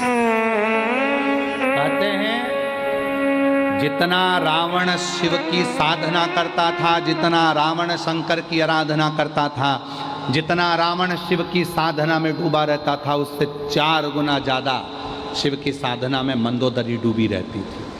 क्यों? आप सबको मालूम होगा, स्मरण में होना चाहिए आपको। पूरी लंका तहस नहस हो गई थी, केवल एक मंदोदरी ऐसी थी जिसके शिव भक्ति के कारण वो पूरी की पूरी लंका वापिस वैसी की वैसी हो गई थी। दो तरह। आप लोगों ने आशीर्वाद लिया किसी का? अरे बोलो तो जम के। आशीर्वाद 2 तरह का होता है। कौन कौन सा होता है? अब लोग कहेंगे गुरुजी आशीर्वाद भी तो होता है। बिल्कुल होता है। सोशल मीडिया पर सुन रहे हो जितने, ये पवित्र शिव महापुराण के प्रांगण में जयंती स्टेडियम भिलाई में बैठकर कथा सुन रहे हो, जानते हो आशीर्वाद 2 तरह का होता है। एक आशीर्वाद चरण छूकर लिया जाता है। क्या छूकर लिया जाता है? चरण छू। एक आशीर्वाद चरण छूकर लिया जाता है और दूसरा आशीर्वाद दिल छूकर लिया जाता है, किसी के मन को छूकर। मन कब छुएगा? चरण छूना सरल है और चरण छूकर आशीर्वाद लेना सरल है, पर दिल छूकर कोई की तुमने हेल्प कर दी, किसी को कोई सहयोग कर दिया, किसी का कोई कष्ट मिटा दिया, किसी को कोई तकलीफ थी, तुमने उसका साथ दे दिया। जो आशीर्वाद मन से मिलेगा वो तुम्हारी पूरी जिंदगी को तार देगा, पूरे जीवन को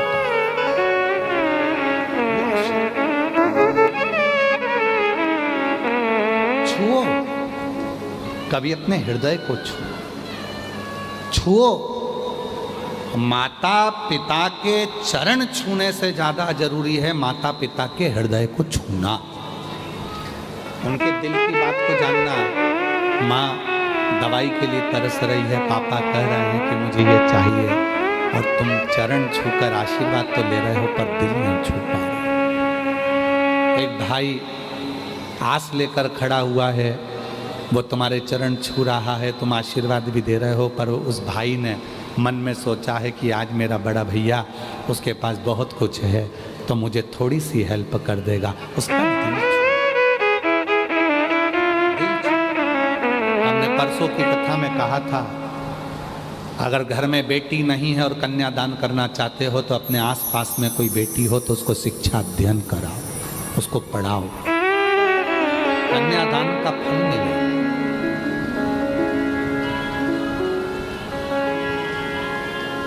आशीर्वाद दो तरह का होता है, एक चरण छूकर लिया जाता है, दूसरा दिल छूकर लिया जाता है।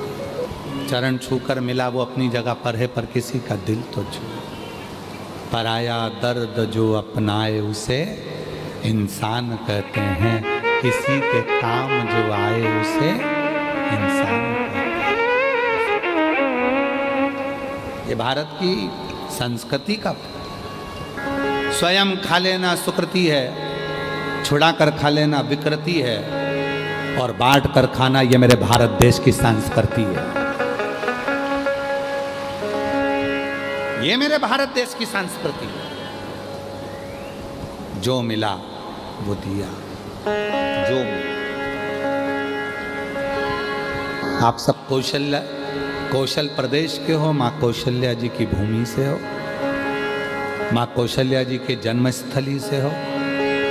आप सब जानते होंगे कि जब माँ जानकी जी विवाह कर आई थी, कौशल्या जी ने एक फल दशरथ जी को दिया।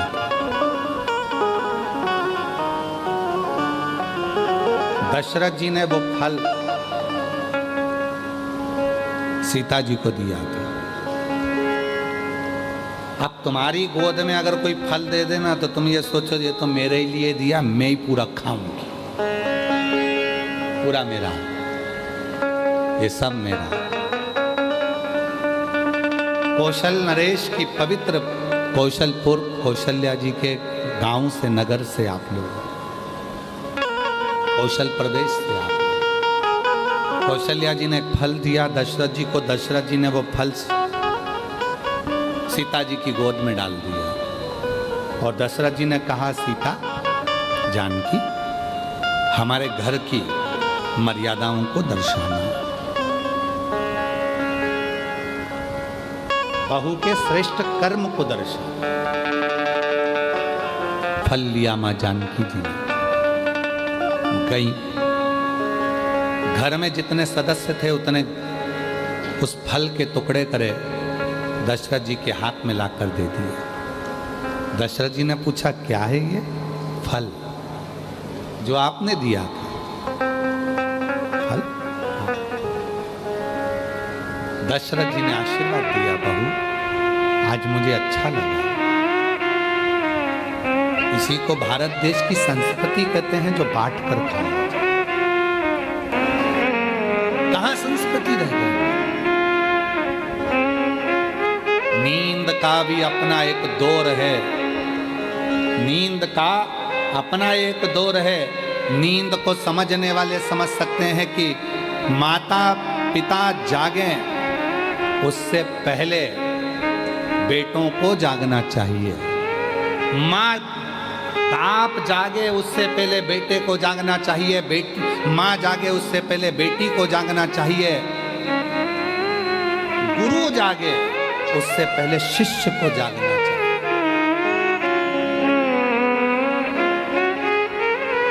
हमारे कई सारे शिष्य ऐसे भी हैं, गुरुजी तो सवेरे उठ जाते हैं, शिष्य आराम से उठते हैं। क्या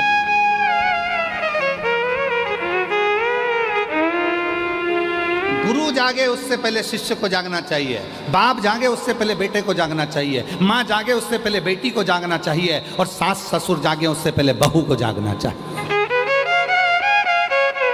पर अब नियम दूसरा हो गया, बेटा सोता है बाप जागता है, बेटी सोती है माँ जागती है, शिष्य सोते हैं गुरु जागता है, और बहू सोती है सास ससुर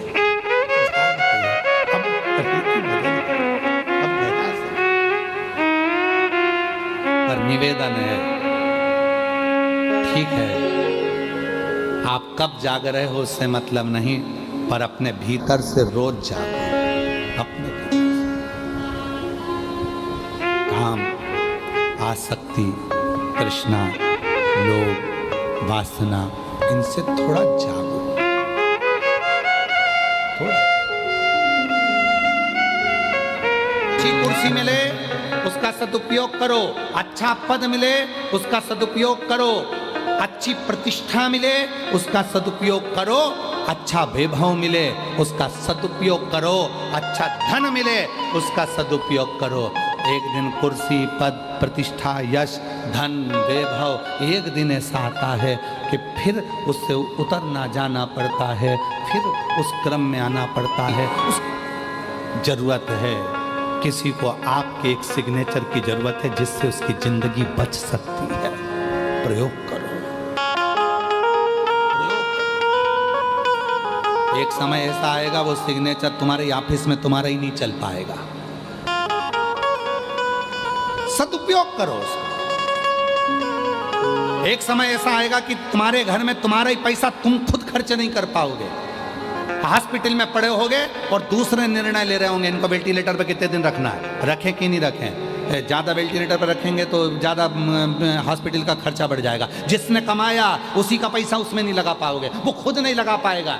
इसलिए अपने धन का भी सदुपयोग खुद करो और तुम्हारे शरीर का भी सदुपयोग खुद करो। रोज प्रतिदिन अपने शरीर का भी सदुपयोग करो, योगा करो, प्राणायाम करो प्रतिदिन। ये शरीर बड़ी मुश्किल से मिला है, ये ऐसे ही नहीं कमाना। और उसके साथ में थोड़ा बन सकता है तो परमार्थ का काम करो। अपने को भगवान ने अच्छी शिक्षा दी है, 4-5 बच्चों को इकट्ठा करो अपने मोहल्ले के, उन बच्चों को शिक्षा अध्ययन कराओ, पढ़ाना सिखाओ। किसी को चिकित्सा की जरूरत है, कोई ले जाने वाला हॉस्पिटल नहीं है, हाथ पकड़कर उसको हॉस्पिटल लेकर जाओ। और फिर निवेदन करेंगे, तुम्हारा बुखार आएगा तो कोई भी हाथ पकड़ लेगा, चक्कर आएगा तो कोई भी हाथ पकड़ लेगा, पर जब समय का बुरा चक्कर आता है तो कोई हाथ पकड़ने वाला नहीं मिलता है। इसलिए उसका सदुपयोग करो, समय का सदुपयोग करो, शरीर का सदुपयोग करो, वैभव का सदुपयोग करो, धन का सदुपयोग करो। पर कई लोग तो ऐसे हैं कि अपने भूमि का भी सदुपयोग नहीं कर पाते। कई लोग कथा सुनने वाले अगर किसी की दुकान के सामने जाकर बैठ जाएं, किसी के होटले पर जाकर बैठ जाएं, कोई कथा सुनने वाला किसी के होटले पर जाकर बैठ जाए तो लोग नाराज हो जाते हैं, मेरे होटले पर बैठा है। दूसरे दिन वो लाएगा पानी डाल देगा, यहाँ कोई बैठेगा ही नहीं। होटले पर नहीं बैठने देते तो विचार करिएगा, जो होटले पर बैठने नहीं दिए हैं वही एक दिन मर के भूत प्रेत बन जाते हैं और उनका फिर होटला बन जाता है। महाराज जी कहते थे इनका होटला बना तो बड़े प्रेत है, जीवात्माएं घूम रही है, क्योंकि किसी को बैठने नहीं दी, कभी किसी को पानी नहीं दिया, कभी किसी को भोजन नहीं दिया, उसका होटला बन गया। तुम जाना रोड के किनारे पे बहुत सारे होटले बने दिखेंगे जिसपे होटलों पर लोग धूप बत्ती लगा रहे होंगे, होटले। इन्होंने कभी जिंदगी में किसी को बैठने नहीं दिया तो इनका होटला बन गया।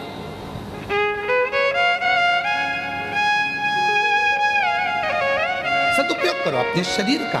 आपको शिक्षा है आपके पास में, पढ़ाओ। जरूरी नहीं कि आप टीचर होगे तो पढ़ाओगे, आप में टैलेंट है। पृथ्वी पर जन्म लेने वाला एक एक बच्चा, कई बच्चे कह देते, कई माँ बाप कह देते मेरे बच्चे में तो अकल नहीं है, कई कह देते मेरे इसमें अकल नहीं है। कौन ने कहा अकल नहीं है? ये पृथ्वी किसकी है? ब्रह्मलोक ब्रह्मा जी का, बैकुंठ लोक भगवान विष्णु का।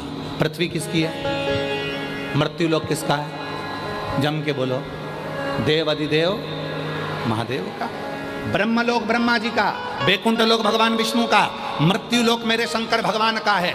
और ये मृत्यु लोक भगवान शिव का घर है। अब हम आपसे पूछते हैं, उत्तर दीजिएगा। आप में से कितने लोग हैं जो पूरे घर का कचरा अपने कमरे में रखते हैं? उत्तर दो। है कोई? पूरे घर का कचरा जो अपने कमरे में रखता है, पूरे घर का टाला कबाड़ा जो अपने घर में कमरे में रखता है। कमरे में तुम अच्छी क्वालिटी चीज़ रखते हो, अच्छी सीनरी, अच्छा गुलदस्ता, अच्छा बेडरूम, अच्छी बेडशीट, अच्छा सामान, अच्छा पंखा, सब तुम अपने कमरे में रखते हो। तो ये पूरा जो कमरा है, ये पूरी पृथ्वी है, ये मेरे भोलेनाथ का घर है। जब शंकर जी का घर है तो शंकर जी कचरे को अपने यहाँ रखेंगे क्या? पृथ्वी पर जो भी जन्म लेता है सब टैलेंटवान होते हैं, क्योंकि शिव के घर में रह रहे हैं। बस अपने भीतर के उस टैलेंट को निखारो। जो लड़का कहता है, लड़कियां कहती है, हम कभी नीट क्लियर कर सकते हैं, हम सीए बन सकते, क्यों नहीं? किसने कहा नहीं बन सकते? हमसे लोग कहते हैं कि तुम्हारे में तुम्हारी बुद्धि नहीं है। अरे बहुत है, जितनी है उतनी कम नहीं है। पढ़ो, रात दिन एक करो, खूब पढ़ाई करो, तुम्हें भीतर से टैलेंट लेता है।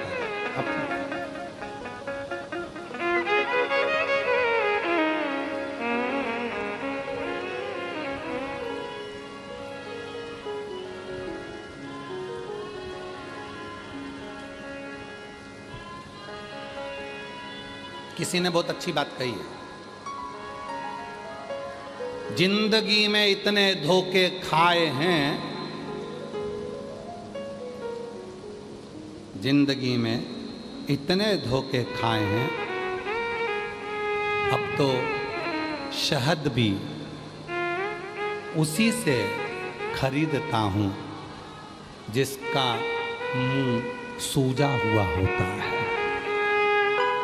मालूम तो पड़े कि मधुमक्खी का शहद लेकर आया है, अब तो शहद भी उसी से खरीदता हूं जिसका मुंह सूजा हुआ होता है। दिखता है कि शहद असली है, काटा है 2-4 जगह, काटा। मेरे शिव कथा कहती है, इसलिए शंकर की कथा कहती है, शिवपुराण कह रहे हैं। भगवान देवादिदेव महादेव का चरित्र कह रहे हैं, महाराज शंकर जी का पवित्र चरित्र कह रहे हैं।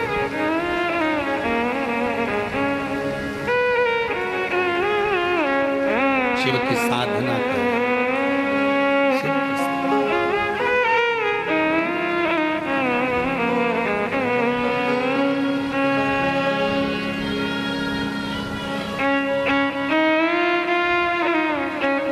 भगवान शिव की साधना, भगवान शंकर का भाव। श्री शिवाय नमस्तुभ्यं। मंदोदरी शिव की साधना कर कर अपने पूरे लंका को वापस बचा लेती है। मंदोदरी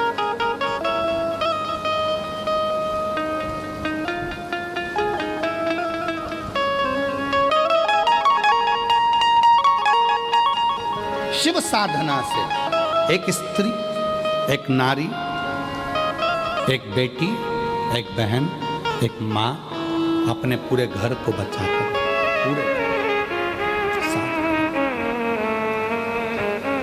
पूरे घर।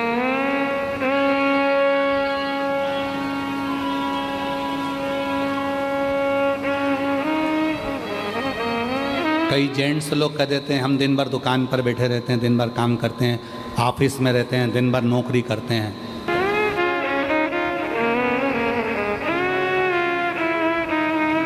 ये विचार नहीं आना चाहिए कि केवल मैं कर रहा हूं और तुम बैठी हो ना। गाड़ी के 2 चक्के हैं और दोनों चक्के पर गाड़ी चलती है, दोनों चक्के। कभी ये विचार अपने भीतर मत लाओ अहमता का, मैं कर रहा हूं, मैं करा रहा हूं। एक ऋषि हैं जिनके नाम से शिव जी का एक नाम है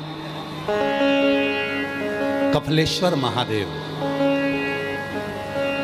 ऋषि का नाम है कफलक ऋषि। बाबा जी, ऋषि का नाम कफलक ऋषि। उत्तराखंड की भूमि पर कफलक ऋषि तप करते थे। उनकी 3 धर्मपत्नियां थी। लोग कहते हैं 3 पत्नी का भाव बताया, पर ये 3 पत्नियों का भाव था श्रद्धा, विश्वास और समर्पण। लोग कहते हैं पत्नी थी, पर शास्त्र कहता है पत्नी नहीं, श्रद्धा थी, विश्वास था और समर्पण था। ये पत्नियां नहीं, समर्पण।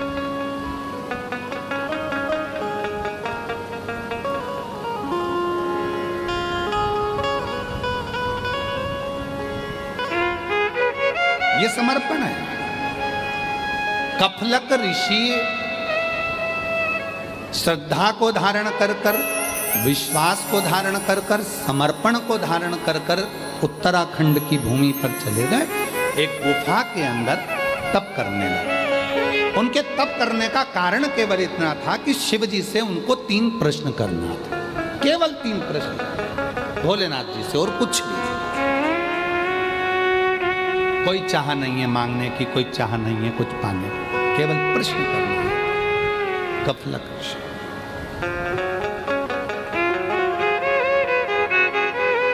तू आजा भोला जोगिया, शिव से केवल 3 प्रश्न मांगे।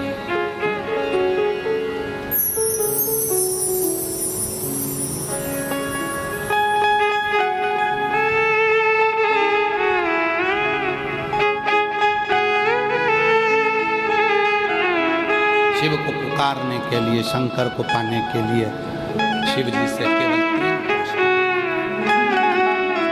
केवल 3। अवश्य दर्शन करें और अपने जीवन को आनंदित करें।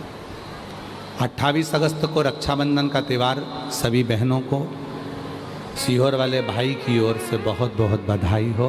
आपके जीवन में हमेशा खुशियां भरी रहे। बाबा विश्वनाथ, ओगड़दानी, त्रिकालदर्शी, कैलाशी, अविनाशी भगवान शंकर की पवित्र कथा कर रही है।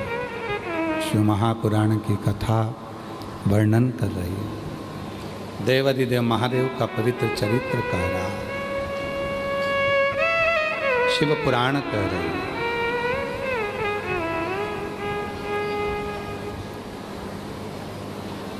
शिव को रिझाने के लिए कोई कर्जा, कोई व्यर्थ की चर्चा नहीं। एक ऋषि का वर्णन किया, सुंदर, कफलक ऋषि। बाबा का उत्तराखंड की भूमि पर बैठकर, एक कंदरा में बैठकर तप कर, और तप करते प्राप्त करना है शिव को। शिव से कुछ प्रश्न है, केवल वही करना है और कुछ नहीं करना। मुझे कुछ चाहिए भी, कुछ नहीं चाहिए, केवल शिव से प्रश्न करना और कुछ। और जीवन में बहुत सुंदर प्रसंग है महाराज। अगर मौका लगे, अपने जीवन काल में अगर जब मौका लगे और कभी ऐसा योग बन जाए कि विश्वनाथ भगवान शिव, ओघड़दानी, त्रिकालदर्शी, कैलाशी, अविनाशी भगवान शंकर तुम्हारे सामने आ जाए, तो उससे मांगना कुछ मत, कुछ मत मांगना। बस इतना जरूर कहना कि आने में इतनी देर क्यों कर दी, क्यों इतनी देर,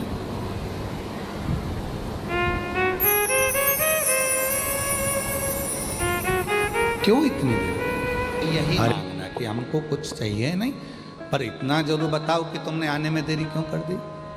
आप आए नहीं और सुबह हो गई, मेरी पूजा की थाली धरी की धरी रह गई।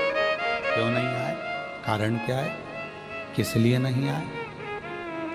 एक पत्र है, अच्छा है,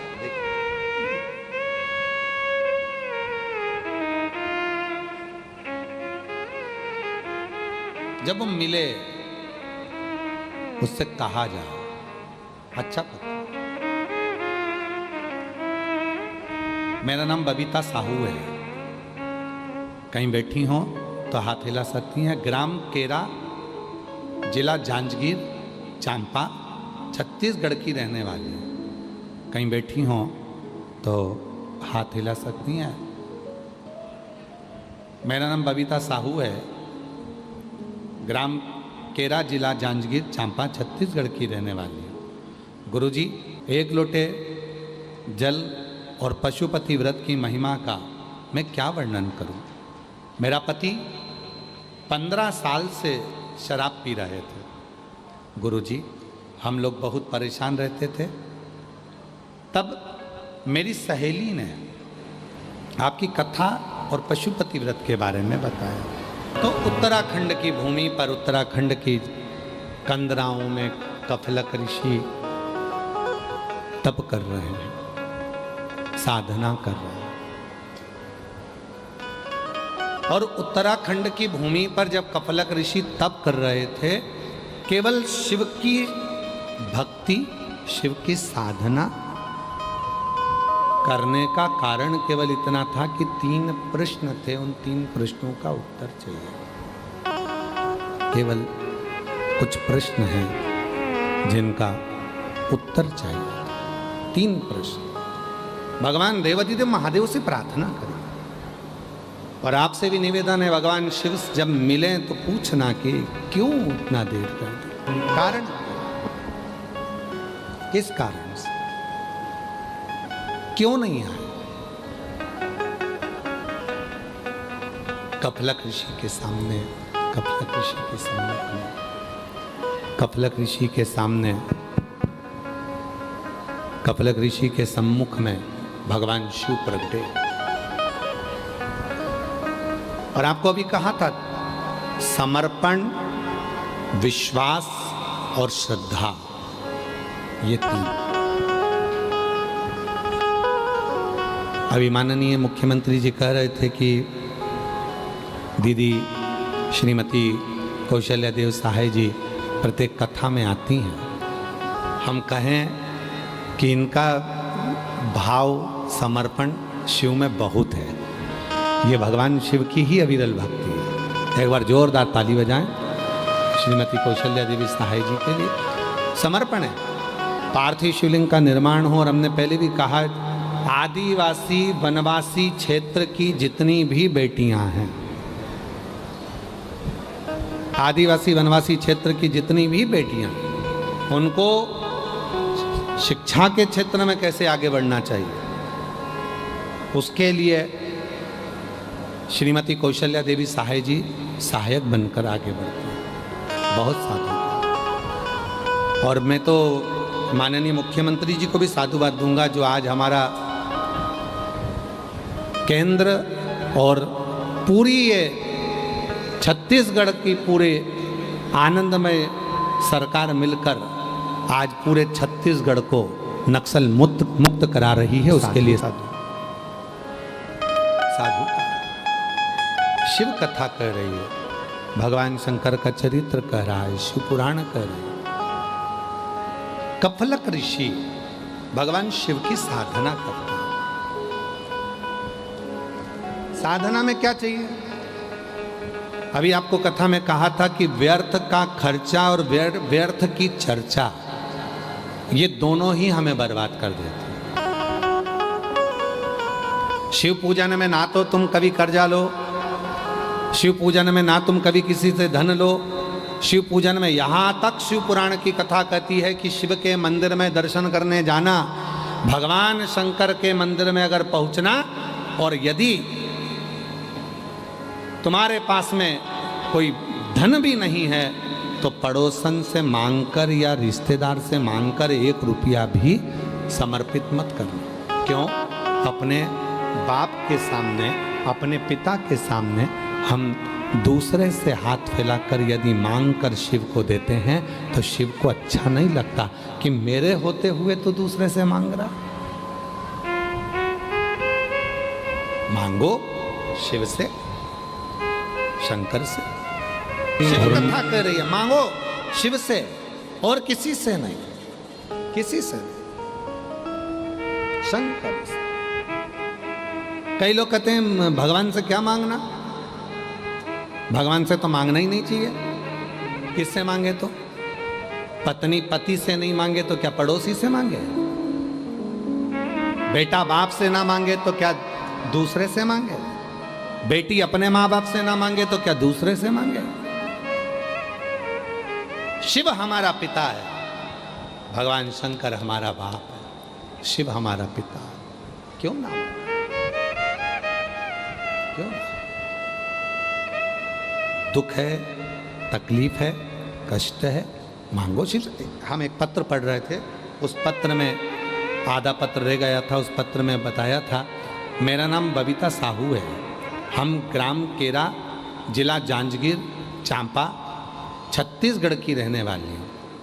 कहीं बैठी हो तो हाथ हिला सकती हैं। मेरा नाम बबीता साहू है, ग्राम केरा, जिला जांजगीर चांपा, और अपने मोबाइल पर पत्र को पढ़ सकते हो। चांपा जिला छत्तीसगढ़, जांजगीर जिला चांपा छत्तीसगढ़ की रहने वाली हूँ। गुरुजी, एक लोटे जल और पशुपति व्रत का मैं क्या महिमा वर्णन करूं।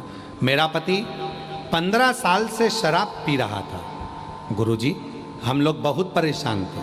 कई बार तो हम उनको डॉक्टरों को भी दिखाए, जो जैसा बोलता, नशा मुक्ति केंद्र हुआ, सब दूर हमने प्रयास कर लिया, पर 15 साल से जो मदिरा का नशा कर रहे थे वो छूटा नहीं। और देखो, छत्तीसगढ़ पुलिस कई वर्षों से नशा मुक्ति के लिए कार्य करती आई है कि नशा शरीर को तो बेकार करता ही है, साथ में अपने घर को भी बर्बाद कर देता है। इसलिए छत्तीसगढ़ पुलिस के साथ में कदम से कदम मिलाकर आप लोगों को चलना चाहिए और प्रयास करना चाहिए कि हमारा छत्तीसगढ़ या पूरा भारत नशे से मुक्त हो। भिलाई आए, बाबा की कृपा से हमने कथा श्रवण करी। मेरे पति मुझे कथा में छोड़ने के लिए आए थे और बाबा की ऐसी कृपा हुई कि उनका मन कथा में लग गया। कथा के दूसरे दिन उनके मन में क्या आया कि उन्होंने वो उसी समय भूमि को नमन कर 15 साल से जो शराब पी रहे थे वो शराब के नशे को छोड़ दिया। और आज बाबा की कृपा से 3 साल हो गए शराब का नशा नहीं किया। बाबा, शिव की कृपा कितनी है, कथा क्या देती है। बाबा, पति ने तो शराब छोड़ दिया और मेरे बेटा जो मुझे लेने के लिए यहाँ आया था, उसने एक दिन की कथा आखिरी दिन की सुनी थी और बाबा की कृपा ऐसी रही कि आज मेरे बेटे का इंडियन आर्मी में नौकरी भी लग गया। मैं बाबा को यहाँ प्रणाम करने के लिए आया, बाबा को नमन करने के लिए। शिव शिव है, शंकर शंकर की कथा श्रवण करने के लिए आए हैं, कथा को सुनने के लिए आए। जिस भावना से, जो भाव से, बाहर का भी खोलो, जिस भावना से आप कथा को श्रवण करने के लिए आए हैं, बाबा देवाधिदेव महादेव आपकी वो कामना पूर्ण करेगा और आपकी झोली खुशियों से भरेगा। कफलक ऋषि ने जो तप किया, कफलक ऋषि ने जो साधना करी,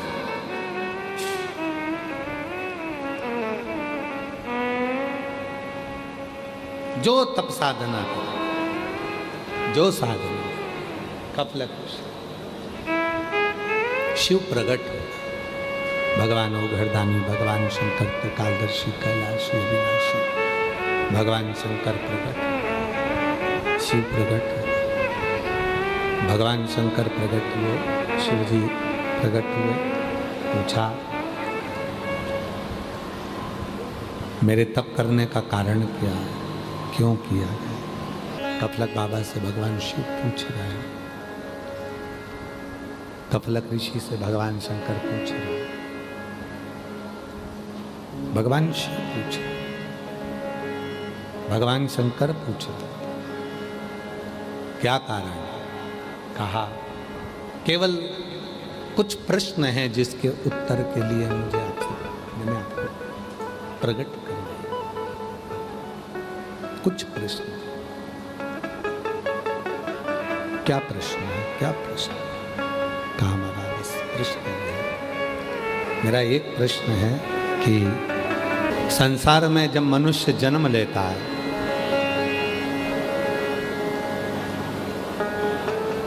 वो अपना कर्म करता है और कर्म करने के बाद जब वो प्राण त्याग कर, प्राण छोड़कर जब वो जाता है, संसार के मानव को एक भी नरक ना भोगना पड़े, उसके लिए वो क्या